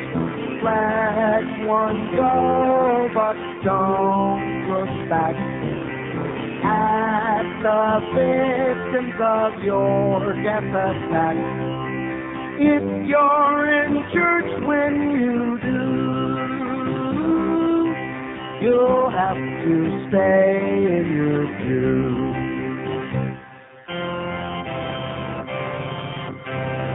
In nomine Patri et Filii et Spiritus Sancti, I want to know who got the cheese. You know, speaking of the sports nerds, I'm just wondering, because we already know, we've discussed it many times on this program, since we talk about real life, not fantasy, that smelling your own farts in a hot, steamy shower is one of life's truly phenomenal pleasures. But I wonder those jocks, you know, the after-the-game showers that they take together in those steamy showers, you know what I'm talking about? Uh-huh. I wonder if they share each other's aromas, you know, especially after a big win, you know what I'm saying? Oh, yeah, that was really great, Danny. Just something to think about. 567-0560, pound 560 on the AT&T wireless line as we search for a new format for WQAM. Yeah, I think it's time. I think, you know, we had a real good run on this station for a couple of years. I have no idea how, but I think it's time that we find a new format, new way to look, maybe bring some guests back. Maybe bring the bird back, or we could just have John Henry be the sidekick. And every now and then he could stadium, build me a stadium. Just do that in lieu of pay maybe. Here's Hialeah. Hello. Neil. Yes, sir. How you doing today? Okay. I have three little topics I want to discuss. Three little ones, okay. The first one's very interesting. I noticed that the Dallas Stars have a goalie by the last name of Fernandez. Yeah, Spick, You guys. Yeah, we're everywhere now, man. Mm-hmm. We're even into hockey. Right. Okay. The second. Don't have to worry about any Julios at the Macarena, but you won't find any. No, it's funny because it just could, it sticks out like a sore thumb. You can get a search party. Once in a great while, like about once every 10th game, I think there's about 6 Julios that come to the Macarena to see a hockey game. Other than that, forget it. It's funny because my neighbors from across the street are all Julios and they got season tickets. Yeah. And they drive all the way from Kendall to the Macarena. They're probably scalping them on the way. They might be. Okay, item number 2, okay? In the mornings, okay, I listen to about 5 minutes of the first team, which is all I can handle. As soon as I hear Joe Rose, let me tell you a story, okay? And finally, I'm at the UM game 3 weeks ago, and I'm barbecuing before the game, and we got the beer going, and from behind me I hear a voice saying, "Excuse me, sir, can I bum a beer from you?" I turn around. Yes. Yeah. Yes. Gilbert.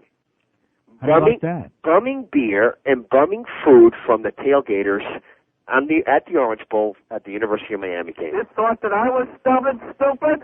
Can you believe that? Yes, I do believe it. Okay, well, in closing, Neil? And by the way, the good news is he showed up at our thing down at Specs in Gables. Yeah. And he was there for like 30 seconds and disappeared. He paid his money, bought his thing, and he got the hell out. Nice going there, Gilbert.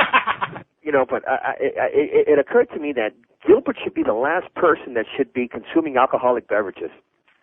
He drives you now. Yeah, he does drive. And how do you think he got that way, by the way? Have a great day, amigo. See ya. Arrivederci. UM pledge shot in the groin during hazing in one of the weirder fraternity episodes ever reported at the University of Michigan, not U of M here. A 19-year-old pledge from New York was shot in the groin with a BB gun early Monday, according to Ann Arbor police. Fraternity officials said the victim is scheduled for surgery today. All right. That damn thing is beeping back there. Probably out of paper again. God damn it. I hate when that happens. Ann Arbor Police Sergeant Greg Odell said the shooter, a 19-year-old member of the Alpha Epsilon Pi fraternity, told officers he didn't think the gun was loaded. Here's an original line. I didn't think the gun was loaded. Oh, God damn it. He said he'd been firing the air-powered gun at the groins of several pledges to scare them. Oh, yeah. The BB gun was extremely powerful, and the shooter was about 2 inches away from the victim's groin when he shot. Everyone thought it was a joke until they saw the blood. Wow. Oh, and here comes the best part. The BB struck the victim's penis. Frantic fraternity members called police saying he'd been struck in the hand. Other members took the victim to the hospital where he was in good condition on Monday, and his penis is also in good condition, thank God. How do you like that? Maybe that's what happened to the guys on the morning show. Maybe that's where they got those BBs from. 567-0560. That's a true story, by the way, from Michigan. All right. They know how to do it up there, man. The gang that could shoot straight. Here's a lady in Fort Lauderdale. Hello.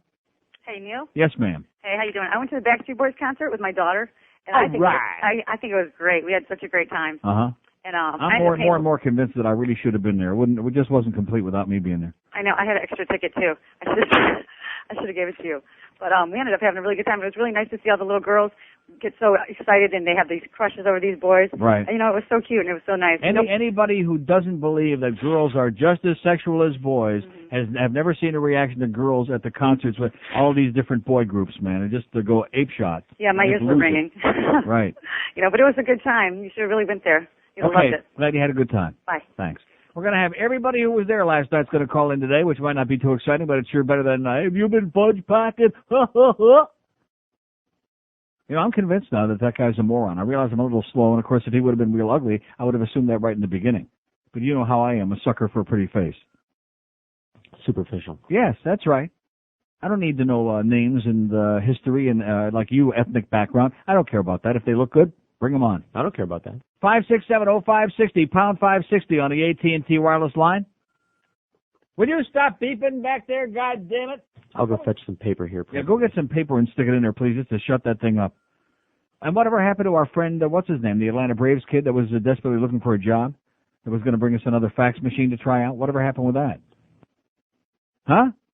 Haven't seen him again. Do we see him? No. No, it's like everything else with business in this town, man. Here today, gone tomorrow. By the way, speaking of business, Gary Sarner. He's an asshole. Yeah. Gary, you and John Henry seem to have one thing in common. He's got a lot more money than you do, Gary, I'm sure of that. But one thing you have in common, you guys, you don't understand the word. No. Very simple. 2-letter word in so many different languages. Italiano, in Espanol, in English. No. Means negatory. As the opposite of no. I get a call yesterday from a guy that Gary Sarner's been trying to pawn off on me, that I wasted a whole day of my life a week ago yesterday, that I just briefly mentioned, which I haven't mentioned the name of their business on the air yet, but I'm getting real close. The answer, Gary, is still no. Didn't I tell you very specifically, Gary Sarner, I don't want to be bothered at home or anyplace else by these people? Didn't I tell you that? Did I tell you? Uh-huh. Yeah. Here's a mobile in West Palm Beach. Hello. Mobile in West Palm. Oh, I love these people. I just love them. Here's a mobile in Naples. Hello. Neil. Yes, sir. How are you doing? Okay. Just for the record over here, Bob and Tom rocks in the morning. Right. And that was about Why it. would anybody in their right mind listen to the worst team when I hear Bob and Tom? Yeah. Got a good point. Neil, got the CD for Center One. It's great. We appreciate it. Okay, thanks. Take care. Okay. 5670560, pound 560 on the AT&T line, 877-785-6345, 4,500 open lines, no waiting. Here's Pembroke Pines. Hello. Hey, Neil. How you yes, doing? sir. Okay. Answer your question. I listen to Howard in the morning. Yeah. Definitely the best show on the air right now. Uh-huh. And to me about 10:30. Yeah. Now, the worst team, I hit them on Mondays because the Dolphin games, hear about that. Other than that, I mean, after the Dolphin game is over, I mean, what do they talk about all day long? Okay, thanks. 5670560, pound 560 on the AT&T wireless line. Here's a mobile in Homestead. Hello. Mobile in Homestead. Oh, are they fast today? Are they on the, Are they, Mobile in Homestead. Going once. 5670560, pound 560 on the AT&T line. Here's Kendall. Hello. Kendall. Hello, Neil. Yes, sir. Yes, I want to tell you a story and a question. Sir, are you close to where the phone is? I mean, is the phone like in the same room with you? No, I am. There you go, yeah. Here's the story. The day after Thanksgiving, the Friday, I think you're on vacation. In the pregame show at Sports Channel, they showed Mellenby with half a turkey. Yeah. Did you hear about this? No. He said he was going to go give it to a neighbor of his who's kind of tight. He budgets. Uh-huh. So they walked over to the neighbor's house. It was hilarious. You know who it was? Yeah, Rimmer. Okay, great. It's 11 past noon at 560 WQM. Like Ray Whitney has a pair.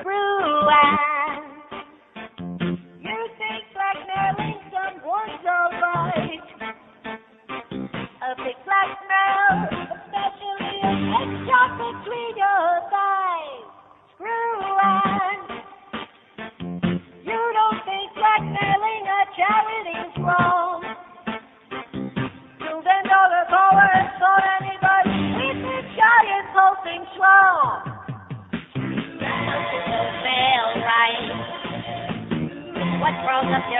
die. Watch last night. So your name tonight. Something don't feel right. Screw hell. You be the bitch I bang tonight. I'll smack your head and bruise up your body the way you like. Screw ahead. You get my mojo long and strong.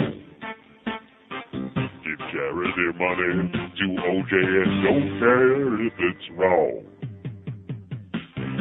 You blonde and you white. You just be my type. The kind of bitch we like. You know how to do it right. You got a date with OJ tonight. Yo. Yeah. Prop 17 at 560 WQM. We got Hank in Cool City. We got Bookster in the studio 6 to 7. We got the Hurricane basketball with North Carolina, some girls team from North Carolina, 7 o'clock. 5670560. And by the way, Ray Caruth, Carolina Panthers wide receiver, posted a $3 million bond Monday night, nearly 12 days after he was arrested on charges he plotted to kill his pregnant girlfriend. The Panthers said the release of Caruth, who was arrested November 25, would not make him eligible to rejoin the team. Oh, my God. How unusual, huh? Amazing. Scumbags and the assholes who worship scumbags. That's going to be the book I'm going to write. Put that pros and cons in its place. 5670560, pound 560 on the AT&T line, 877-785-6345. Here's Hollywood. Hello. What's going on there, Neil? Not much, pal. Hey, the worst team, that's exactly what they are. I'd rather flick my nuts than listen to them. Yeah. They're horrible. I'll listen to Howard and switch it over to Rick and Suds, and then when you come on, it's you. Okay. All right, have a good one. Thanks. Not really getting a definitive, some of these people that are in denial, they're just saying it to suck up to me, but they're still listening like the guy who said, well, on Monday morning I hear about the Dolphin game. Well, what is there to hear about? I mean, if you saw the game, what is the point? Why do you need to hear somebody talk about it? I mean, don't you have enough common sense to see for yourself what happened? Why do you need to hear somebody analyze it and suck up? 5670560, pound 560 on the AT&T line. Here's a mobile in Homestead. Hello. Hey, Neil. Yes, sir. What's going on? Not much. Hey, what do you think about the idea of shipping the whole population in Cuba to Florida? Shipping the whole population of Cubans back to Cuba? Is that what you said? Shipping them to Florida. Make this a northern Cuba. Yeah. In other words, we are already? Is that what you're saying, sir? That's correct. Uh-huh. The boundary of Broward County. Okay. Here's a mobile in West Palm Beach. Hello. Hey, Neil, how you doing? Okay. Hey, that called back a while ago about the Hank Goldberg show about calling. Yeah. And the phone number. They did that to me too. I was just wanted to, let you know I was backing that caller up because that is true. I sat there because they wanted to get mine up. Yeah.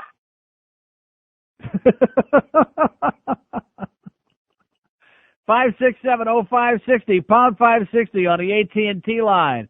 877-785-6345.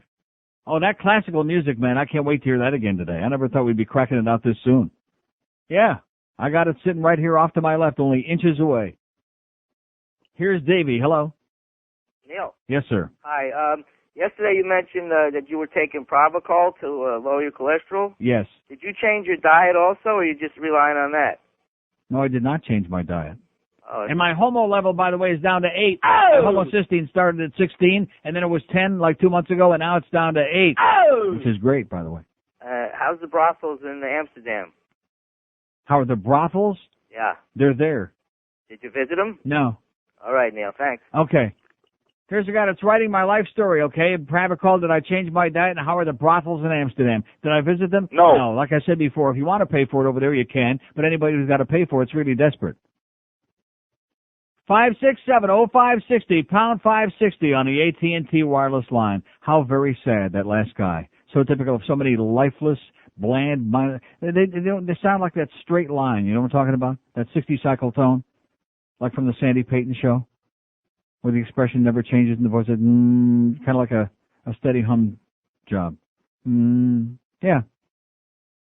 You're boring, pal. You're extraordinarily, unbelievably boring. And we're going to call you back and find out what your phone number is.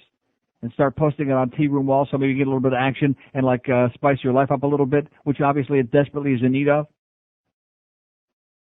Here's a mobile in Miami Lakes. Hello. Hey, Neil. Yes, sir. Neil, I agree with you so much.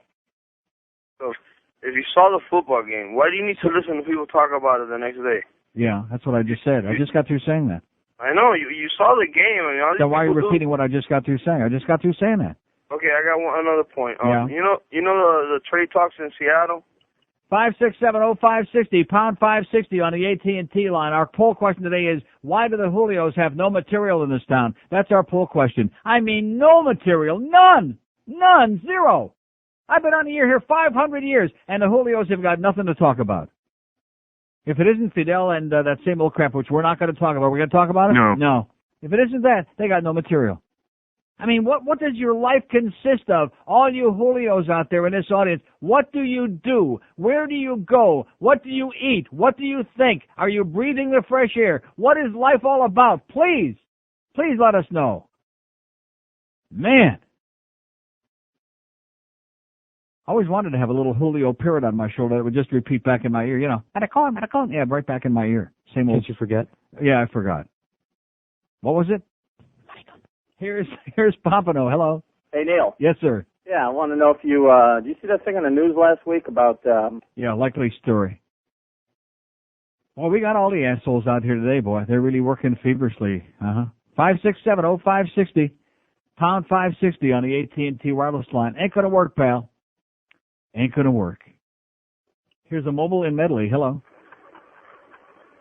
Yeah, Neil? Yes, sir. Dominican Julio here. All right. I listen to first 10 in the morning and then I go straight to you. You listen to what? But now I was just so Henry on the way. Yes? Yes? Okay, he's gone. They can't even finish a sentence here, for crying out loud. They can't finish 10 to 20. 5670560, pound 560 on the AT&T wireless line. Here's the mobile in Pembroke Pines. Hello. Hey, Neil? Yes, sir. Hey, listen, I listen to the first team in the morning. Yeah. Then I listen to your fat ass. Yeah. And then I listen to the other fat ass. Uh-huh. So that's the extent of my day. Well, you'll be pleased to know that... You amuse me, though. You amuse me. You're funny sometimes. Yeah, you'll be pleased to know that Beefo's also got a fat ass, so you got 3 fat asses there for you. It's like the Three Stooges then. Right, uh-huh. And then what's George? George is a fat ass. Yeah, okay. 5670560, pound 560 on the AT&T. This guy sounds like he's really into rectum heavy duty, you know what I'm saying? That seems to be the big thing in this town. Back a year and a half ago when we did that show on anal sex, and it got a phenomenal response.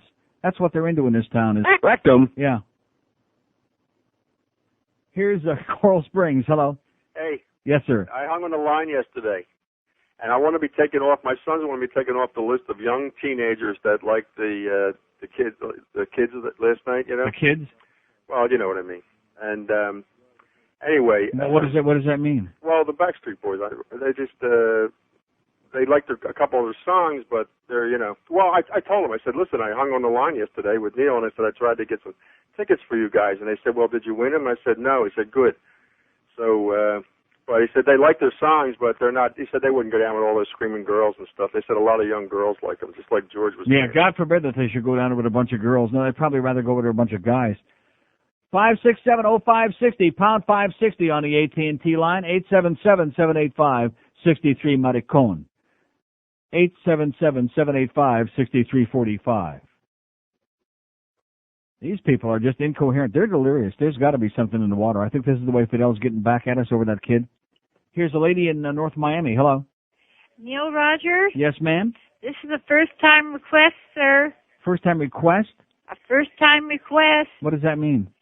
The beautiful song you sing for me. Sitting on the bus to Del Rey, waiting for the bus to take me away. Oy vey. I love that song. Would you please... Would I sing it for you? Oh, would you play the record for me? I would love it. Uh-huh. It's so funny. Yeah. I don't know. I'll think about it. You'll think about it? I'll take a poll on it. How's that? Oh, please play it for Let's see me. how many people want to hear it, okay? My husband wants to hear it. I want to hear it. I just love it. Yeah, how old's your husband? Huh? How old is your husband? My husband is 75 and I'm 72, but I just... Can't play it. 26 past noon at 560 WQAM. Another break already?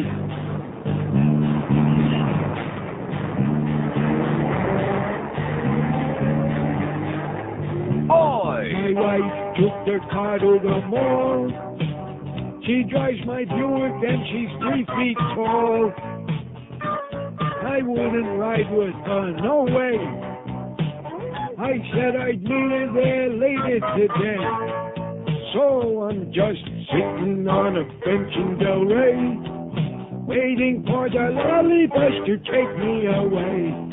Oh, I'm just sitting on a bench in Del Rey with my friends Simon. Looks like it's time to check my change, 'cause the bus fares don't always stay the same. I'm not gonna do what Yetta tells me to do. To drive at her age, she must be insane. Just sitting here, resting my bones, wondering why my wife won't leave me alone. We've talked it over, and I never win. I just wind up schlepping through the mall again. Oi, so I sit on a bench in Del Rey, waiting for the lolly bus to take me away. Oi, I'm just sitting on a bench in Del Rey with my friend Hein. And there he is. It's about damn time. I've been waiting here all damn day on this bench. Where the hell have you been? Hey, where the hell are you going? Come back, you schmuck. And by the way, you're welcome, okay? Even though you are 122 years old, I'm sure you're very nice. 1232 at 560 WQM. Here's a fax from James in South Beach who says, I just wanted to let you know that Alpha Epsilon Pi is a Jewish fraternity. Oy! Something else for us to be proud of. Mazel tov, says James in South Beach. How do you like that? So at least we know that the kid over there at UM, the University of Michigan, at least we know he was circumcised. And if he wasn't before, he is now. BB Brain. Rich Pachter, our close personal friend, faxes and says, the smartest person I know, my 11-year-old daughter, is that 11? I can't read your writing. Whatever that says. 15, 12, whatever. Went to the Backstreet Boys show last night and said it was great, so there's your definitive answer. Okay, Rich. And Rich Pachter sends me a very, very, very, I'll save this for a little later when we have no calls in about 10 minutes. Interesting thing about radio stations headed for another strong advertising year, but the audience for radio has been shrinking. It has shrunk 12% since 1990, while the number of ads in a typical hour has doubled. How do you like that? So the audience is getting smaller and smaller, but the spots are getting more and more and more spots. How do you like that, huh? Nobody seems to care, they say. The radio executives don't care. In fact, it says radio has had no significant programming innovation since the creation of all-talk format in the 1980s. Here we are, it's the year 2000 in a few days.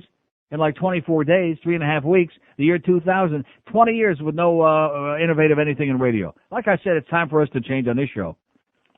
Because this audience, man, any guy that's going to rely on a phone in this crowd, like an act of self-immolation, whatever that means. Here's a fact, speaking of having a burning desire to tell it like it is. The first team were now see, I don't buy this. It says that they were the victims of a stadium infomercial for John Henry. If they were victims, they were self-appointed, self-inflicted victims. It says they should come out here and apologize to all listeners. These shows give them no credibility. Well, they don't care about credibility. All they care about is getting the paycheck. They obviously couldn't care less about credibility. They just want to take home that big paycheck, and that's it. And I have to raise both eyebrows up in the air and ask myself the question, what's that all about? People who don't care about any credibility, even a minimal amount, even for their favorite restaurantes. Remember that place in Fort Lauderdale, Restaurantes Inferno? Oh, just stop and think. Let's make a list of all the great restaurants in South Florida that are long gone. Makes us sound real old and wistful for the old days, like on Wistful Vista. Makes us, but too bad. Those were the good old days. Before we had baseball or hockey or a lot of this other cockery. We were doing pretty damn good once upon a time. I mean, we survived the British invasion, but then here's a mobile in Miami. Hello. No, not a mobile. Here's stationary in Miami. How's it going, Neil? Okay. Listen, I listened. I mean, I watched the Tom Green show. It's really, really, really awesome. Yes. And Most days. Yeah. No to John Henry. Yeah. He can, No. Uh-huh. He can kiss my rear end. Yes. And wanted to ask you if you can play breast augmentation. Play what? Breast augmentation. Have a great day, sir. Is this All Request Tuesday? No. No. I mean, all I did was I just got weak there for a moment for that 245-year-old lady, because any breath might be her last, and I played Sitting on Your Thing in Delray, and all of a sudden, no, the answer is no. What is that you're opening with such a look on your puss? It puts the lotion in the basket. What is it? Well, it started out as a CD. Oh, but it's like stuck inside, all that crap oh, no! The U.S. Post Office strikes again. Is the CD not in there? Oh, the CD's in here. Yeah, but it's been smashed. There's no way that this could have been accidentally smashed. So like the this. CD has been smashed to This had to be smithereens. put on the grass and then stomped and crushed. Yeah, together this and rolled is up great the because car. you postal workers are a bunch of assholes, okay? Not all of you, just some of you. Just many of you. And you've seen the things where they show you on TV how they take some of the mail home and they potchky around and they look through it and see if they can find anything good, and then they stomp on stuff. Here is a CD. I mean, granted, the CD cases, the jewel cases are plastic. They're easy to break. But here is a case where the CD has been, like, chopped off. Now, the good news is that it's Sheryl Crow. Oh, yeah. So thank God for that. Don't bother resending it, Tracy. Thanks Yeah, anyway. forget, Tracy, what about the 98 Degrees Christmas CD? She said she was sending you another one. And? She's already gotten one. No, I did not already get one. Her. If I would, let me ask you this: if I would have already gotten one, would I have not seen it? Would I not have cherished it and embraced it? One would think. Because I do like 98 Degrees. I do. One would certainly think. I never got it, Tracy. Just like we get stuff in the mail, at my post office box. I told you about that one thing, the CDs from abroad, from Germany, that John got, and somebody at the post office had already opened the thing up, and the CDs, the German CDs that were in there had been removed, and a bunch of cheap American CDs were in there that were like on sale, 100 for $2, something like that, as if they were fooling somebody. So you people at the post office, you're not fooling anybody, okay? The price keeps going up and up and up. Pretty soon it'll cost you $1 to mail a letter 10 blocks away. Oh, yeah, that's a good idea. Why don't you scotch tape that CD together? He's got both pieces there. Going to tape it together. Put some crazy glue on it. Just throw it out. It's Sheryl Crow, okay? It makes you want to buzz. Throw it out. God. And like I said, whoever at the post office did that, thank you. Here's a lady in Miami. Hello. Hi, Neil. Yes, ma'am. How are you? Great. I've been a fan of yours for at least 10 years. Well, so that's I love good. you very much. That's good. Now that we're winding this whole thing down. A couple of weeks ago, you talked about a couple of, I think it was Dolphin players that were involved in beating their girlfriend and in gangs and stuff. Yeah. And I'm having an argument with my dad that didn't happen. And I just want to know who it was so I can tell him. Dolphin players accused of beating their girlfriends? Well, Irving Spikes beat up his wife. Okay. Was one. Okay. Well, you read like a article in a newspaper. Maybe it wasn't a Dolphin player then. No, it's probably that book, Pros and Cons. Oh, okay. Okay, I just wanted to know because I'm having an argument with my dad. About what? Whether that Dolphin players couldn't do that and Jimmy Johnson wouldn't hire. Oh, you're talking about Lawrence Phillips, who was cut by the Dolphins and then by the 49ers and everybody else in the league? Yeah. There's one. There was one. Yeah. Yeah, that's him then. Yeah. Okay. Anyway, I'm just a big fan of Jimmy Johnson wouldn't hire every scumbag like Cecil Collins and every ex-con that came down the pike. Who is it you're arguing with? Your dad? Yeah, I'm arguing with my dad. Oh, you tell him to get a lobotomy. Jimmy Johnson never met a criminal he didn't like. Exactly. Thank you very much. And have a great day. You too. Yeah, Dad, there's another jock sniffer, old Dad. And by the way, we get any responses about the boxing thing? No. No. Of course not. And every time there's another one of these contrived, fixed, fake fights comes along, they call all the sports shows, oh, who do you like in that Tyson-Max Schmeling fight? Yeah, but Schmeling's been dead for 40 years. Yeah, but they're digging him up again, yeah. Doesn't make any difference because they're like hooked on it. They just can't, like a disease, like an illness. The sicker it is, the more they like it. 567-0560, pound 560 on the AT&T line. Whatever happened to that call from Binghamton, by the way? They vanished. Too bad. Well, if you're going to be impatient, too bad. We're paying for it. Okay, great. Well, that one got on the air. Didn't it? No. Starts right out. The first word out of his mouth, SH. That's very good, sir. I thought they were supposed to be conservative up there. Uh-huh. Like real polite. He's telling us crappy weather with an SH. Did you hear that? That great call from Manchester, New Hampshire? Well, that old lady called back. And said, I walked away from the radio for a second. Could you get him to play it again? No, she didn't really. Oh, really? She really did.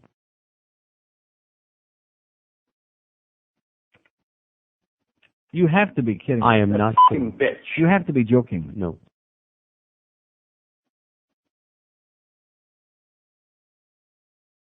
Against my better judgment, I went ahead and played it just because she sounded so desperate. Her and her 422-year-old husband, Methuselah Jr. I went ahead and I played it for them. And she walked away from the radio briefly. And would I play it again? No. No. 5670560, pound 560 on the AT&T line, 877-785-6345. One good thing, even the people calling on the line 9, from all the rest of it, makes us feel better about ourselves in South Florida, because even the people calling on a long-distance line are assholes today. Assholes. Tragic. Lifeless. Sad. Here's a mobile in Weston. Hello. Neil? Yes, sir. Okay, that was Lamar Thomas that you were reading an article with. I think it was yesterday. Well, he was one of them, but I mean, Lawrence Phillips was another. Lamar Thomas is one of many. One of many. That was the whole deal where he's beating the hell out of a girlfriend, and the wife and the mother was there, and they couldn't get her off. This about a week ago. You read quite an article. I think that's the lady that's who she was referring to, was Lamar Thomas. Yeah. And in fact was Hurricane, and he also plays for Jimmy Johnson now. So I want to clear that up for you. Okay, thanks. Thanks for the good news. 5670560, pound 560 on the AT&T line, 877-785-6345. Before I leave at 2 o'clock today, we will get a real normal goddamn living and breathing call. Even we had that one nose picker from Fort Myers that was giving me a song and dance about the Backdoor Boys and all that other crap. Yeah, I realize that it affects your macho image over there in Fort Myers. Nobody over there could admit that they liked the Backstreet Boys or 98 Degrees or Instinct or any of those other groups, some of who do stink, by the way, like Instinct. We understand it's very important for you to keep up that macho image over there and underline the word image. All over the west coast of Florida. Tampa, Clearwater, St. Pete. That's where all the old trolls are, is in St. Pete. Sorry, soda. Here's a mobile in West Palm Beach. Hello. Neil. Yes, sir. All the winners today, man. Another championship day here on the radio show. Another one of them, yeah. Listen, I grew up playing hockey all my life. And I love the game. Mm-hmm. I am a Panther fan, but I think it's absolutely a shame that this city gets to have an NHL franchise. I mean, nobody gives a damn about it. It's not just that they don't give a damn about it, they don't know anything about it. It's the 7th year of the franchise. Sooner or later, you must start learning something. You have to start getting with the program, and they don't know. They just don't get it. That's it. The worst team doesn't ever mention it. Hank doesn't know anything about it. And what's the worst team's excuse, by the way, since Geldy is on there every morning, and one of his jobs is that thing he does with the Panthers? What's the excuse for almost never talking about it? Very minimal. Right. I guess maybe they realize that nobody cares. That must be it. And then guys calling your show talking about Jaeger. I mean, it's disgusting. Jaeger. Thanks, Neil. Take care. Have a great day. 5670560, pound 560 on the AT&T line. Here's Miami. Hello. Neil, how you doing? Okay, sir. My name's Julio. I'm calling. You asked me to call you. Yeah.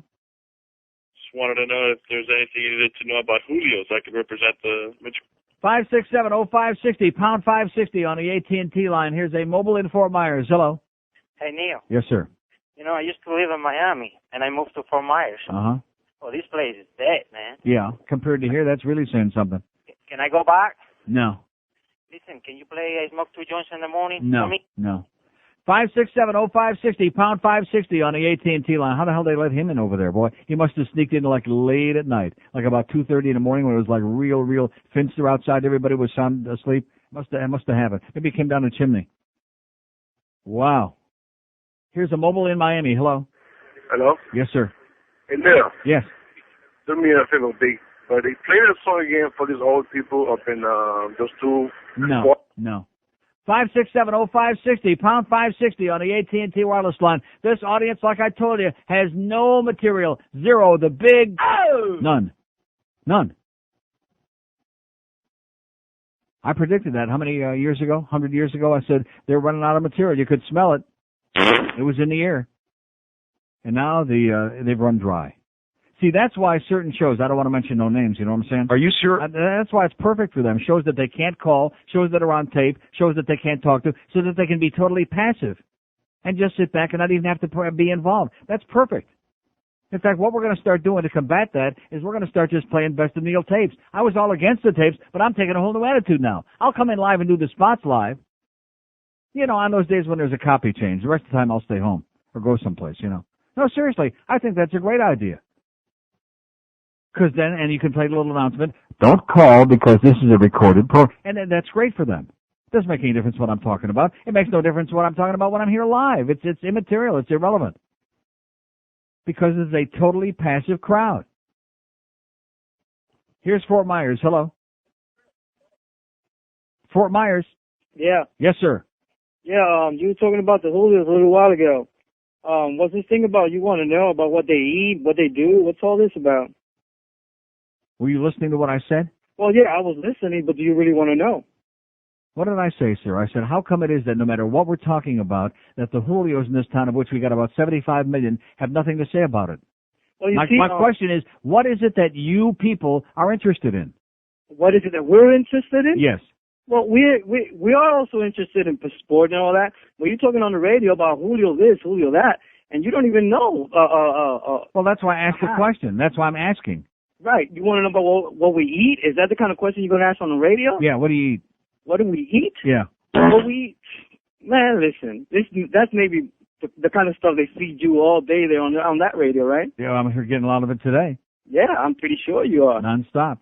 Non-stop. There you go. But you keep feeding off of it. But you see, you don't want to answer the question. All you want to do is act hostile, you know, like another hostile Julio. I mean, I asked you a very reasonable question. Yeah, what is it that you people are interested in? What do you have something to say about? This is the kind of hostile that you make people like me have to call to your show and have to put you. You had to call the show? Is somebody holding a gun to your head? What are you talking about? You had to call the show. Well, because I am calling the show, because I'm gonna let you know. And hey, what are you telling us? What am I telling you? Yes. Man, listen, you talking about 567-0560, pound 560. I'm uncovering a lot of Julios in Fort Myers, allegedly. You think he was really in Fort Myers? You do? Oh, my God. Warning. Warning. Warning. Watch out over there on the West Coast, baby. The invasion is coming. It's spreading right across the old alley. They're spreading it. 567-0560, pound 560 on the AT&T line, 877-785-6345. See, instead of getting hostile, why not tell me something? Why not answer instead of just being hostile? Of course, anybody can go like that. That doesn't take any IQ. Takes no talent. Takes no knowledge. Don't take a real man to, do that.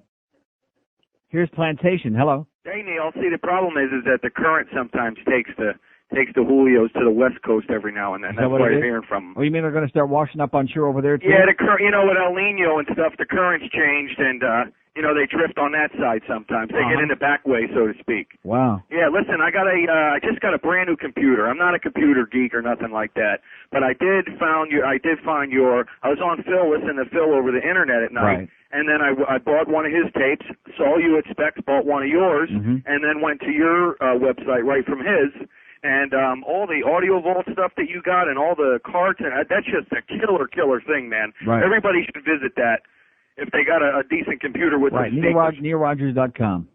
Excellent, man. Excellent. You can listen to every show for the last 6 months. That's right. The whole 3 hours. Let's go on Eric up there in Orlando. Eric Harold does a great job on that. Fantastic. But why couldn't you take the commercials and stuff out of those shows, like the archives, that place? Probably because Eric may have a life and have other things to do besides editing no problem. shows. No problem. Hey, Neil, thanks a lot. I love you. Have a great day. Take care, bye.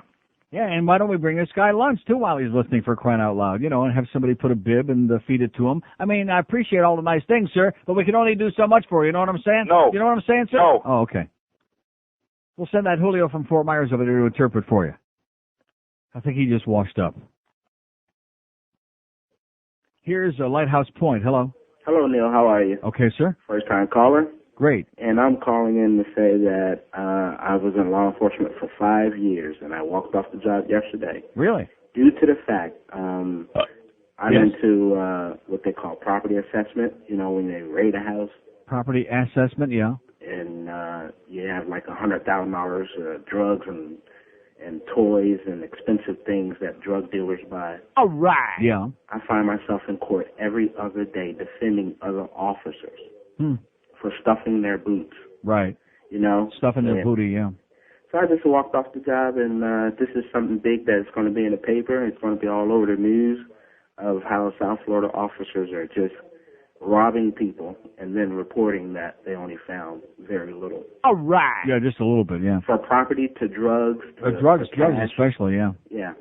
So just call you. Isn't that their theme song, Take Your Booty? Yep, that's it. Okay, good luck, pal. Back that ass up. All right. Woo! By the way, speaking of the scandals with the police, hear any more about that internal investigation? No. That infernal investigation? No. About that prostitute ring? Man, all these great reporters we got in this town, yeah. Ike Seamans and all these other great investigative reporters, all these great journalists. There was a story that was supposed to going to become one of the great scandals in the history of law enforcement in this town. Did it happen? No. Have we heard another word? No. Was there like anything? No. No. And they said that there were cops from every police force in Dade County showing up morning, noon, and night with minors, with young girls, underage, 16, whatever the hell they were, Kendall and Hialeah. Now, if one of you folks is running a whore ring out of your home and whoring out some underage kids, I guarantee you'd be doing life right now, probably. Unless you had a lot of cop clientele. But I'm saying, unless it was part of their deal. Unless they were on the inside, so to speak. Squirt, squirt, that too. See, so you can talk all you want about what a bad guy I am and I'm a hard ass and I'm this and that, but the fact is that life goes on here. It's like La La Land. Don't anybody ask any questions. Don't make any waves. Just let all these crooks, which is what they are, let all these crooks do whatever the hell they want, and the rest of us, we have to shake in our boots that maybe we're going 5 miles an hour over the speed limit, or maybe Ken Jenny's going to show up at a goddamn swing club, or whatever it's going to be, sticking their nose in our business. But in the meantime, they're getting away with whatever the hell they want, murder included. Just thought I would mention that. Here's a mobile in Fort Lauderdale. Hello. Neil. Yes, sir. Good. Hello, man. Call me back when your phone works, okay? Here's Colin Kendall. Hello. Neil. Yes, sir. Spy report. We have Pinellas and Carollo making out in the back seat of a... Okay, great. 567-0560, pound 560. See what I'm saying? Very sad. Your people. They have no material. They can't talk about, no matter what it is you bring up, they cannot discuss it. I know they're out there. They're there. They be there. I mean, at least our brothers out there, at least our darkies, if we bring up something that, that may tickle their fancy a little bit, we have all kinds of calls from those folks, as in back your ass up only moments ago. Back your ass on this. But the Julios in this town, I don't know what it is. We still haven't figured it out what it is. Other than... Oh, it just wears me out. Here's a mobile in Naples. Hello. Hey, Jerky Boy, what up? Yes, sir. Let's talk about hog hunting, but I'm not a big hog hunter. Fort Myers News Press sucks, but it's a big old article. 567-0560, pound 560 on the AT&T wireless line. Here's Miami. Hello. Hello, Neil. Yes, sir.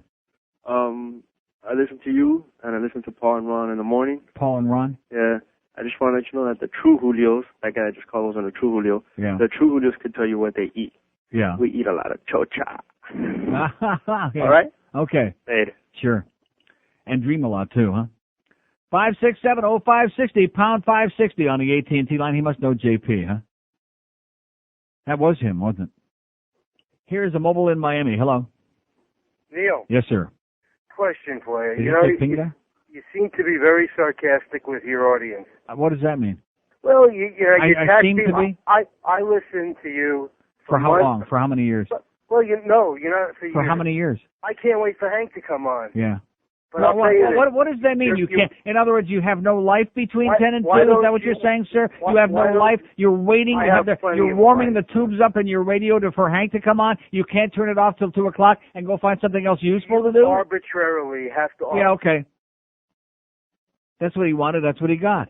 I don't have time to waste with people that give me a song and then he can't wait for Hank to come on. I can't wait for him to come on either after talking to assholes like you. All these people with their excuses. Nobody is forcing you to listen. And please don't lie to me and tell me you don't listen every day, all 4 hours, for God only knows how many years. You love it. You're squeezing yourself right now because I'm responding to your call. You're squeezing it. It's the most excitement you'll have in the next 2-3 months. I guarantee you that. Who the hell are you kidding? You're not fooling me. Like I give a crap what this guy thinks. I couldn't care less. The check is the same amount, whether you like it, don't like it, you're waiting, you're not waiting, you're a lady in waiting, whatever you're. I couldn't care less. It is of no significance to me. Here's Palm Beach. Hello. Hello. Yes, sir. Yeah, a couple of things. I think a lot of people channel surf over channels and check things out for a few minutes and carry on, you know. But anyways. Did I miss a break or something this hour? No, you just told the last guy, how does he know you're on or whatever. I think. Well, what did I do wrong? Did I do Charles Alfieri? I think I missed a break. No, you missed a break. No, you didn't do anything wrong. Anyways, I think I finally figured out why this town is so bush league. Yeah.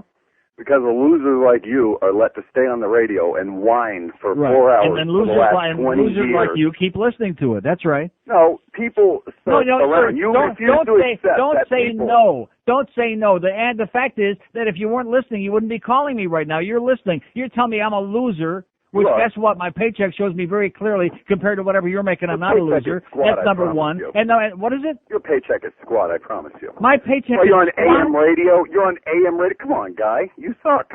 I suck. Is that why you George listen? Is better is than that you. why you listen? George is Is better that than why you. you listen, Yeah, sir? I'm hoping Because George will come on. suck this, okay? And my paycheck is squat. Oh, I was having so much, so I guess we just lose those spots. No way we can make that up. Now, don't give me a grimace like that. We actually had a little something going there. And look at that. We had a lot of calls. All sarcastic assholes, but that's okay. Yeah, your paycheck is squat and you suck. But thanks for listening to the Neil Rogers Show on 560 QAM, sir. Hole. If you're losing a hair on your head, it's probably because nature is paying you back for all the evil things that you've done. It's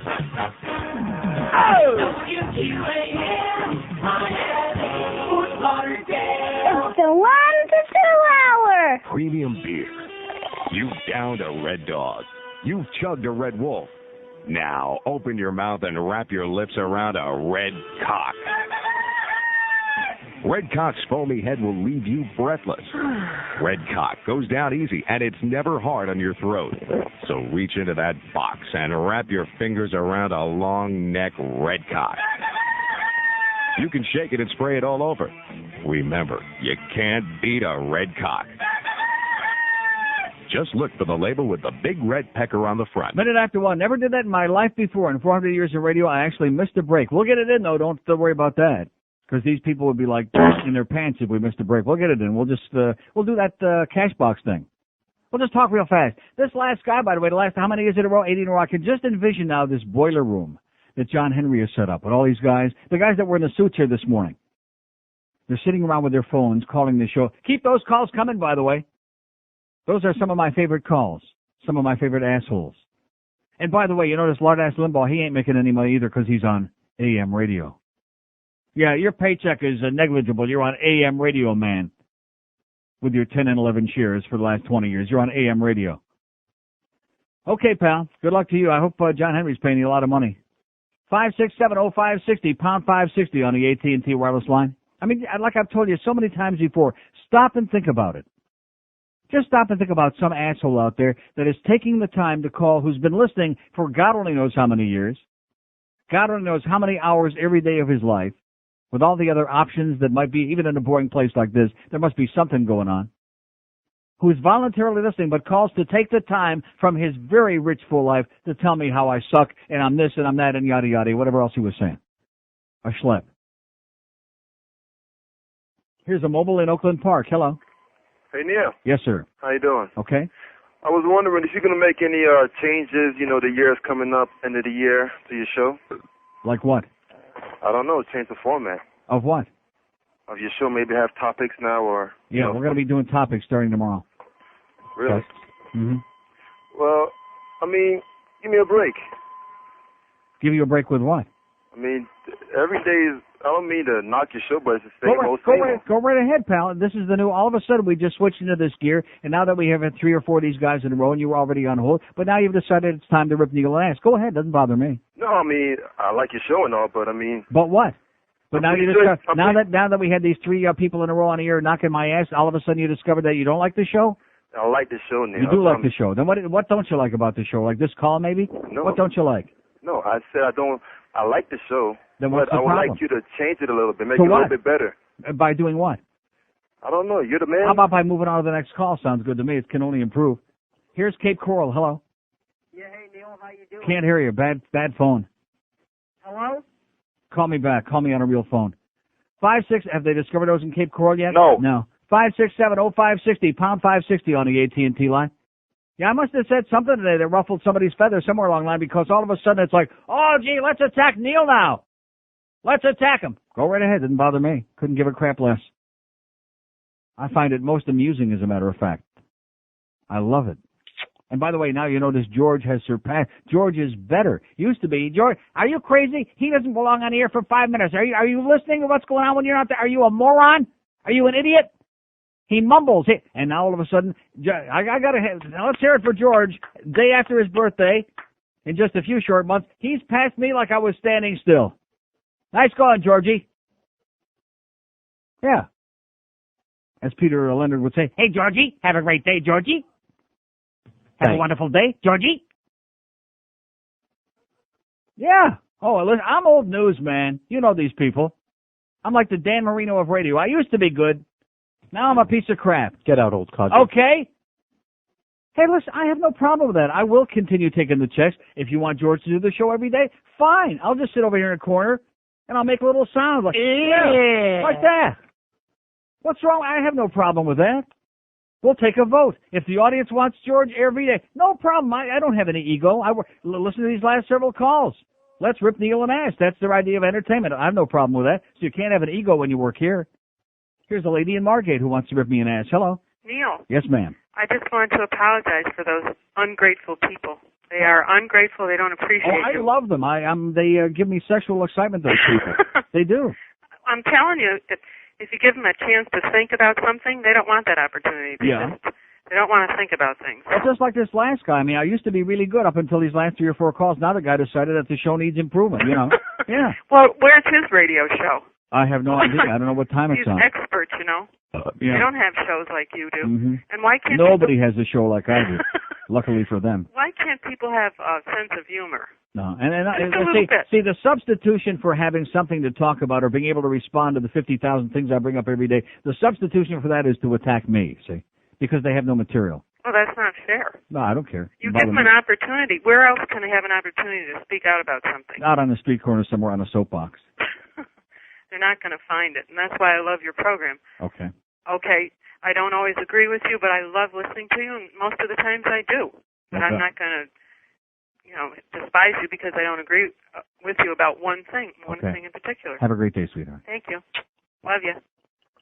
Okay, it's that time. Another break already? Well, it's my fault, okay? I missed one. We got to keep doing a lot of spots. 7 after 1 at 560 WQAM. Only one, Neil, thank God, and I don't want to be him. 1, 2, 3. I made it through college and averaged a C. I have a lot of money, but not much of a brain, like most of you voters who were just as lame. But I can say one thing that you can't. My daddy is an ex-president. I got money, power, and nothing to lose. I can do anything I choose. A little bit of cash is all I need to satisfy my ego and my greed. Manipulative marketing's all I use to garner votes for morons just like you. Back in school, they made fun of me and laughed. I don't think I laughed that bad. Remember to vote for George Bush, and those of you who don't, you can kiss my tush. You see, what matters to me about the presidency is that it makes a nice conversation piece. I'm the king of denial, too. I have no problem lying to you. So why is it so important for you to know whether or not I did blow a little bit of cocaine up my nose, a little bit of toot, a little blow? When I'm elected, I'll put an end to all that. when I put up the concentration camps.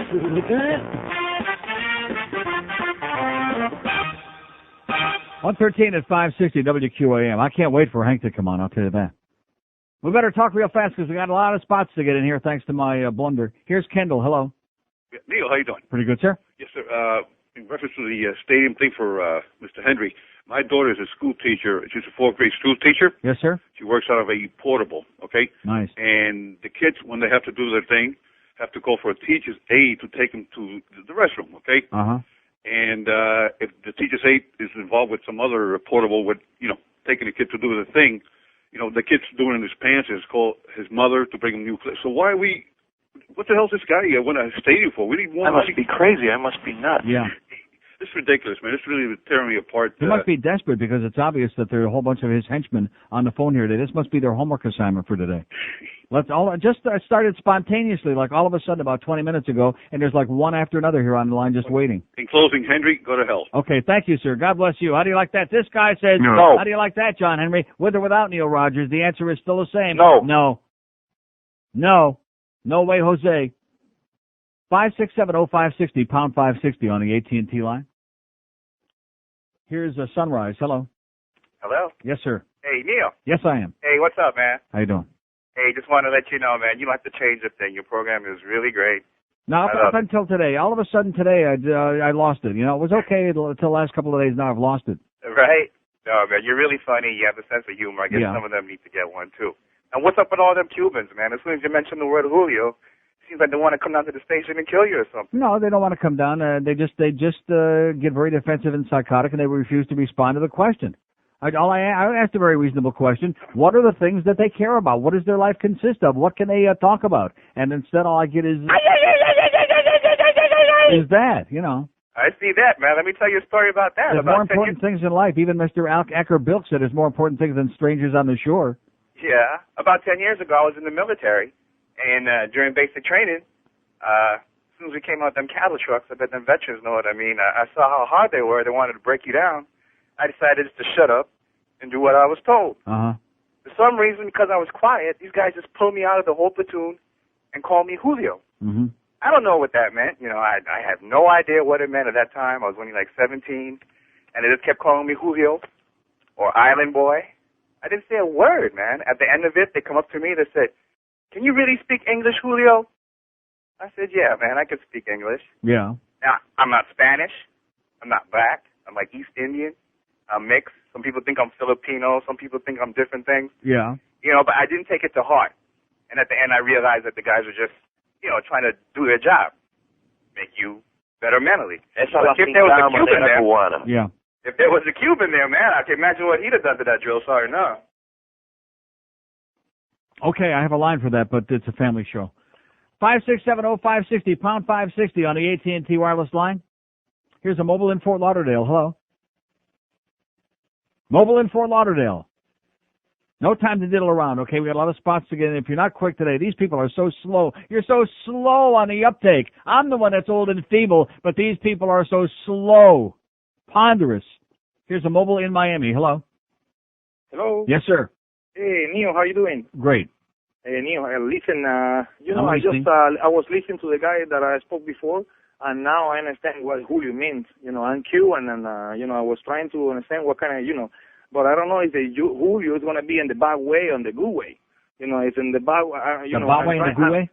Yeah, I'm trying to figure out, Yeah. because, let's see, if it's in the bad way, you can have...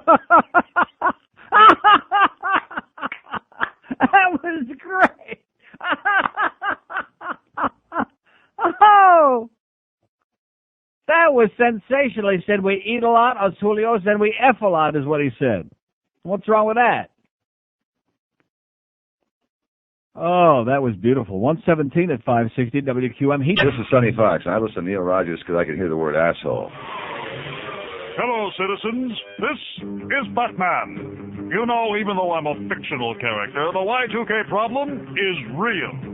In other words, I may be from the comics, but there's nothing funny about Y2K. So, what can you do, John and Jane Citizen? Panic! That's right. If you have the time right now, run out into the streets and scream your head off like a little girl, yelling, Y2K, why me?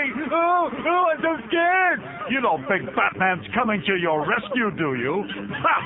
I can tell you now, stock up on canned goods, then withdraw all your cash from the bank and bury it in the backyard. But be careful if you have a canine friend, then shell your computer. It'll be about as useful as the bat signal at noon. You might as well get some money out of it now so you can buy a generator and lots of gasoline. But don't store the gas in empty plastic milk containers or some unsuspecting moron like Robin might suck it down thinking it's iced tea.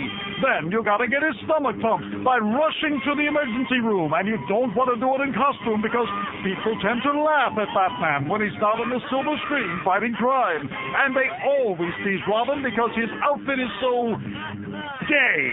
But I digress. This is Batman. When it comes to Y2K, don't be a joker. 122 at 560 WQM. You know, they better not be listening, because if they find out that I could squeeze that many spots into 1 hour and do it as painlessly as that, we'll be doing 5 breaks an hour. Oh! All right. Now we're talking. Here's Miami. Hello. Neil. Yes, sir. I listen to Howard in the morning, then I listen to you. All right. Right. You know, the problem started when you started putting George on. You notice that? What is it? All your problems started when you started putting Yeah, that's George right. on. And when you started putting the sock over the phone is when it happened. That's one of your boyfriends, by the way. It's one of those 3 Julios. 5, 6, 7. All my problems started when I started putting George on. What problems is he talking about? I thought all of my problems started when I came to work for this company. Isn't that when they started? Uh-huh. Yeah, real big time. 5670560, pound 560 on the AT&T. In addition to which, George is a lot better than I am. I'll tell you that right now. Any day of the week, even blindfolded with a finger stuck in it, even his own. Tell you that, Mr. Smarty Pants. We took a poll. What are you laughing about? They're in love with you now. Don't you understand? Then when you go on, they'll be in love with me. Sure. Whoever is on at the moment, they love you. Here's Cape Coral. Hello. Cape Coral. Well, that must be the same jackball we had on before. His phone didn't work then, doesn't work now. Here's a mobile in Palm Beach. Hello. Boy, boy, boy, boy, boy, diddle me, boy, boy, boy, boy, boy, diddle me, boy, boy, boy, boy, boy, boy, boy, boy, boy, boy, boy, boy, boy. It's the season now. Hetero. 5670560, pound 560 on the AT&T line. Here's a mobile in Cutler Ridge. Hello. Hello, Neil. Yes, sir. I don't know how to follow that. Yeah, But that was, I think, Eddie. I think that's the same mental case. Yeah, retard. Retard. Yes. Let me ask you some questions. They wouldn't let me talk to Henry, but I do want your opinion on something. Yeah. How would it be if Henry buys Bobby Madero Stadium for $1 million? Mm-hmm. The city's broke now anyway. Yeah. Adds 10,000. I already had that, seats pal. It of was seats. boring the first time. Okay. 5670560, pound 560 on the AT&T wireless line. See, people that think that they're very clever and cute and come up with silly stuff like that, I don't have time for silly. No, I'm not into silly. Here's a mobile in West Palm Beach. Hello. Yeah, Neil, how are you? Pretty good, sir. I couldn't respond to this a couple months ago because I was still employed by this company, but remember back in the hurricane, you were asking about companies that were still open and things? Right. I worked for a very large electronics company, retailer, that sells TVs, VCRs, stereo equipment, advertises on your company, so I won't mention the name. Okay. But they were open during both Hurricane Floyd, that's skirted by the state, and Hurricane Irene, which went right through West Palm Beach. Mm-hmm. Never closed the store down for more than an hour and a half, both days. I Did didn't Al call Sunshine come and chew them out or what? yeah, well, I don't know. I guess they expected somebody to go out and buy a big screen TV and 80-mile-an-hour winds. Mm-hmm. So, anyways, I couldn't tell you a couple months ago. I just quit my job with them last week. So now if anybody recognizes my voice, doesn't matter, right? Exactly. Okay. Good luck, hey, pal. Keep up the good work. Good luck to you. Thanks. Bye. 5670560, pound 560 on the AT&T line. What do you listen to in the morning? Do you want George on the show tomorrow? Come on, let's start laying it right out there on the table, okay? I'm a big boy. I can handle it. Even with my meager paycheck, I can squeeze by. I'm a doddering old fool, and I know it. Proud of it. 25 after 1. Another break already? At 560. We're actually getting ahead of ourselves now. I can go home 20 of now if we do this, if we play our cards right. Speaking of playing your cards. Oh, Alonzo, you're so big. No more Seinfeld left. So next week on NBC, it's the Dukes of Pompano. Right along with those two zany albicockers, join me in crime in their hopped up mercury marquee, the Genital P. Slow down, you bastard. I'm only doing 30. How do you hot rodder? Fuck, I can barely see over the view. Watch the Dukes out with Boss Bomb, head of condo security. Hey, you! You can't go by the pool without your dory. Ah, cut the hoist, you old mumsy! Yeah, come on, let's go to Skoogin. That's it. Let's bring Zadie. Yeah, she lets me use a porta pot. Take a lot down here. There's a good long light. Oh, I don't want this shit here, I don't like. I got a big How cockroach. do you some kind of hot rodder? The Dukes of Pompano, Thursdays at 9 on NBC. 1:30 at 560 WQM. They had the thing on the Dukes of Hazzard. You know how they keep bringing back the Brady Bunch and the Partridge Family, and everybody was neurotic. All these ET shows and other investigative reports because they got nothing else to talk about. It's pretty boring these days. And so they did one on the Dukes of Hazzard a couple of days ago, which I really couldn't turn off because they kept showing John Schneider over and over again. Back when he looked really, really good, like about a week ago. No, seriously, he was. Getting born again. What does that have to do with anything? Can't you be born again and still look good? And probably was getting laid like every 5 minutes? I mean, what does that mean? He's born again now. Oh. And now he's old. And although I'll be honest with you, for however old he is, he don't look that bad compared to most of those guys whose eyes are where their rectum used to be. Yeah. John Schneider. Now we're talking, baby. I thought that was exactly my favorite show. The Gilligan's Island expose is coming up. Oh, really? All kinds of mayhem. Now, is that Bob Denver or John Denver? And aren't they both dead? 5670560, pound 560 on the AT&T line, out-of-town line, 877-785-6345. Here's Stuart. Hello. Hello? Yes, sir. Neil, how you doing, buddy? Okay, Pally? Yeah, I really like your show. Well, that's Just good. got- There's one happy customer. That's excellent. Yeah, I really, and I want to tell you, I used to cut grass, and I worked with some burrito brothers. And let me tell you, when that guy says that they eat chocha, whew, you ever seen some of the girls those guys are with? Yeah, man. No good at all. Yeah. So, Neil, Well, maybe they just have a bad sense of smell. That might be part of the I don't know what it is, story, man. yeah. I don't know what it is, but how long you think Marino's going to hold up? 5670560, pound 560 on the AT&T line. Out-of-town line is 877-785-6345. 877-785-NEIL, N-E-I-L. You got it? You got that? No. No. Here's Boca. Hello. Hello, Neil. Yes, sir. Yes, I've been listening to your show since 1979, Since probably. before Elvis was a baby, yeah? A long time. You're brilliant. You're a genius. And Oh, now we're going to have a run of happy customers. George That's good. is We a had a little run of tremendous unhappy people backup there. for you. Huh? George is a tremendous backup. Right. I think he's a lot better when you come right down to it. Okay, if I could make three suggestions. I think he's Over brilliant. the years, I think you have leaned more towards cutting the color out. Isn't the color half of your show? What do you mean cutting the caller out? You hang up on the caller within 5 seconds. No, that's not true at all. You've been on for like Normally 15 seconds true. already. Normally, most No, callers. no, sir. The caller Not data goes point. when the caller becomes either abusive or boring. At that point, we move on. We can't afford the luxury of letting people drone on with terminal crap. If there's one mistake I've made in the past, it's let boring people go on much too long. I mean, way too long. And I have to trust your artmanship. I believe you. They probably would become boring. I'm not Exactly. sure. So have a great day. 5670560, pound 560 on the AT&T line. 877. See, this isn't like some kind of a contest to see who can be the most polite. And just like the crap that they write about waffing. Oh, their sports guys don't hang up on people and they're not rude. And guess what? They have no audience. They have no audience. They have a big nothing, zero. They haven't shown one diary. They've been on the air for a full book, a full rating period. They have a zero. A zero. Morning, noon, and night, they have a zero. At least they're consistent, but they're very polite. We're not here to be polite. We're entertainers. We're also, if we can inform a little bit, also if we can do a little bit of journalism like that horrendous thing with John Henry this morning, that embarrassment. But we're here to entertain. That's what we're here for. Not to see who can be the most polite, who can leave people on the longest while they drone on and on. Oh, God, you know what taught me that was that whammy thing. Because it seemed like they would go out of their way to take the most boring, ponderous calls, and I would sit there watching myself thinking, why are you letting this asshole go on so long? This is the most terminal crap I ever heard in my life, which certainly didn't belong on TV again that night. They could have done a lot better than that, but nevertheless, at least, so there's something good that came from it, along with the free cash, which there wasn't too much, but nevertheless. And all the free yarmulkes I got, too.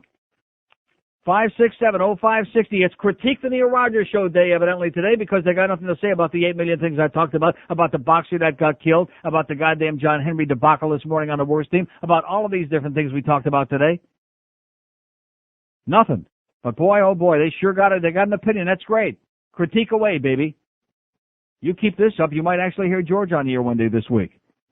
567-0560, pound 560 on the AT&T line, 877-785-6345. Here's a lady in Miami. Hello. Hello? Yes, ma'am. Hi. A few days ago, I was in my car and I heard this really, really nice, heartwarming song, something about flying without wings. Great. Huh? And you liked it? Oh, I loved it. Oh, thank God. I love you, sweetheart. Here's the first person I've ever spoken to in 23 years who has good taste. Well, unfortunately, when I got to the place I was going to and I didn't hear any information on who was that No, it's not in America. That's why you don't know it. Oh. The name of the group is Westlife. They're a British group, and they're huge in Europe and all over the rest of the world, everywhere, but they haven't made it here yet, as usually is the case. I thought it was the Backstreet Boys. Oh, no. With all due them. respect to the Backstreet Boys, whom I like a lot, these guys are a lot better singers than they are. Oh, I have to have that CD. Do you know the name of it? It's just called Westlife. It's their first album. Westlife, their first album. Right.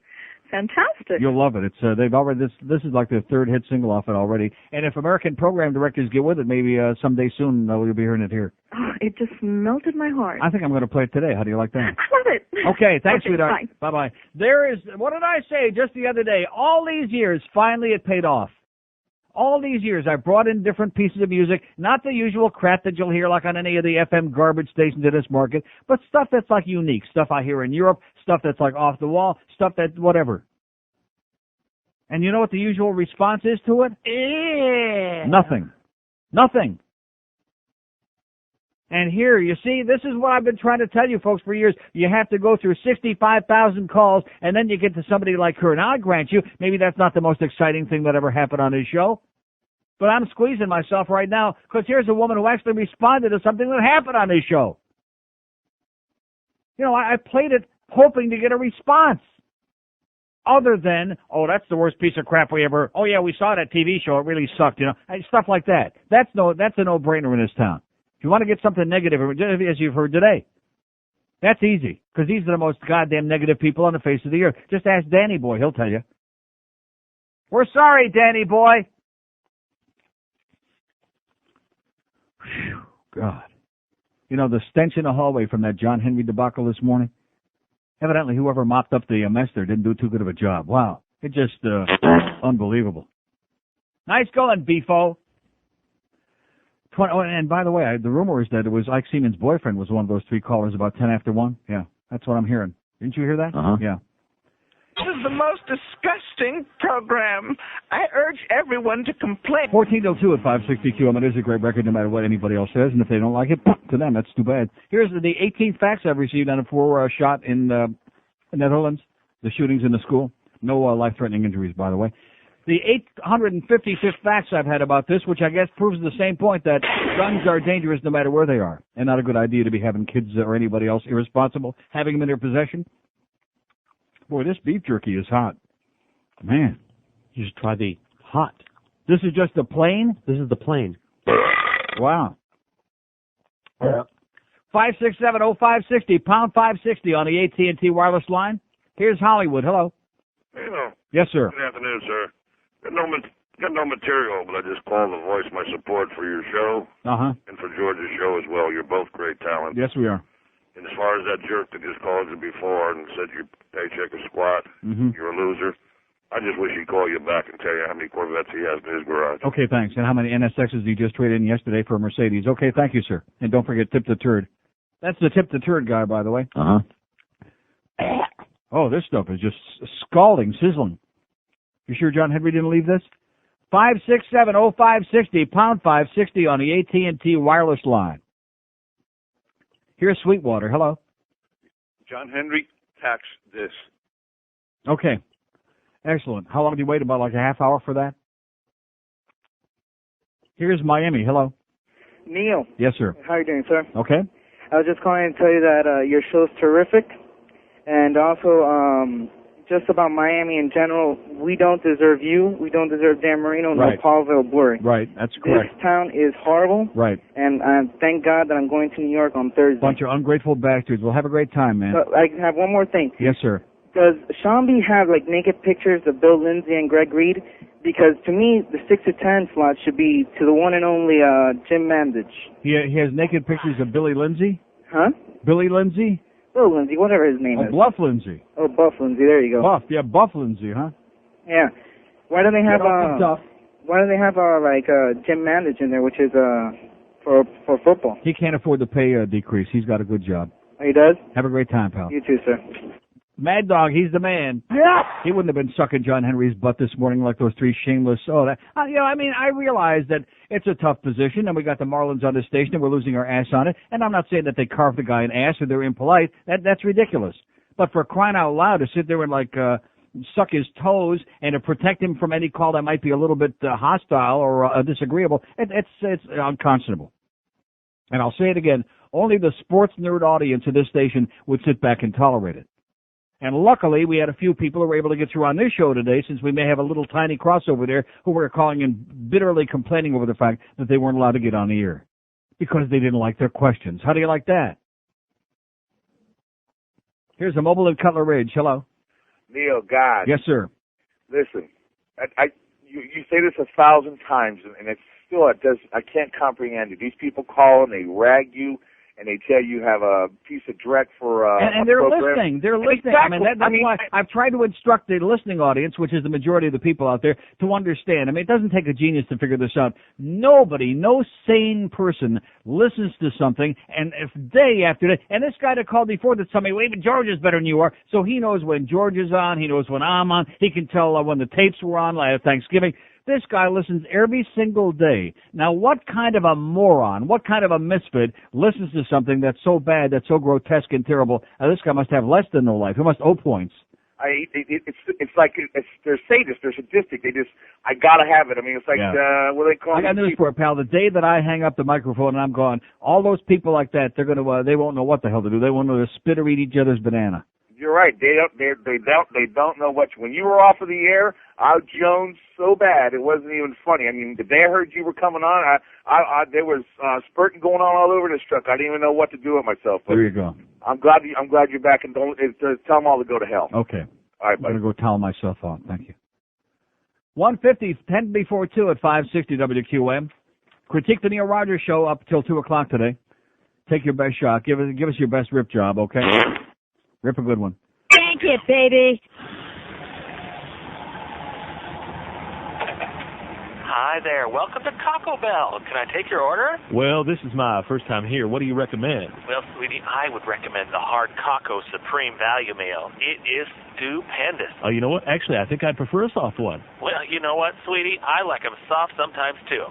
Okay, that's one soft Taco Supreme, one order of 4 skins and cheese, and one super salty protein shake. Your total is $6.69 at the second window. Please pull forward. Here you go, sir. One soft Taco meal. And here's your free prize. Oh, what the heck is this? A stuffed gerbil? Well, yes, he's our mascot. You haven't seen him? Well, press his butt. He'll talk to you. I think I like nuts. Bye-bye. Thanks for coming to Taco Bell. Have a good day. Hope to see you again soon. Bye-bye. 1:56 at 560 WQM. We got Hank, thank God, at Cool City at 2. Bookster at 6, and we got that UM basketball game, 7 o'clock tonight. Any interest in that? No. No. No, okay. Here's a mobile in Miami. Hello. Good afternoon, Neil. Yes, sir. Neil, I had the displeasure of having to listen a little bit to that morning Suck Festival, and it was truly pathetic in the way it was choreographed. It might as well have been Phil Henry instead of John Henry there. I must be crazy. I must be nuts. Are you sure? Yeah. Yeah, I mean, it's terrible. As far as your show, Neil, I think it's a tribute to yourself and to George that you've been able to maintain the core of your greatness integral, despite these two garbage sports shows eroding at your edges. Really? Yes. Okay. Goodbye, Neil. I'll pass it along. Okay, there you go. Hank, lose some weight and cut the garbage. And the morning guys, too. Well, the guy before said the Hank was too fat for radio, something like that. Everybody's a critic out there today. They got no material. As soon as I out this audience and tell you that they're out of material, and believe me, they ran out a long time ago, all of a sudden they're all critics. You're no good. You're only on AM. You don't make any goddamn money. You're a piece of crap. You're washed up, and you all suck down there. You all suck. Well, he may have a point on that. Not all, but... Yeah, that crowd we had in there this morning, a bunch of plastic, spastic assholes, man. What a gathering. And instead of having the fortitude, instead of having a little bit of a BB and tossing them just anything that would have made some sense. Oh, yeah, doing a real good job here, doing a real good job answering, taking the calls, the heavily screened calls.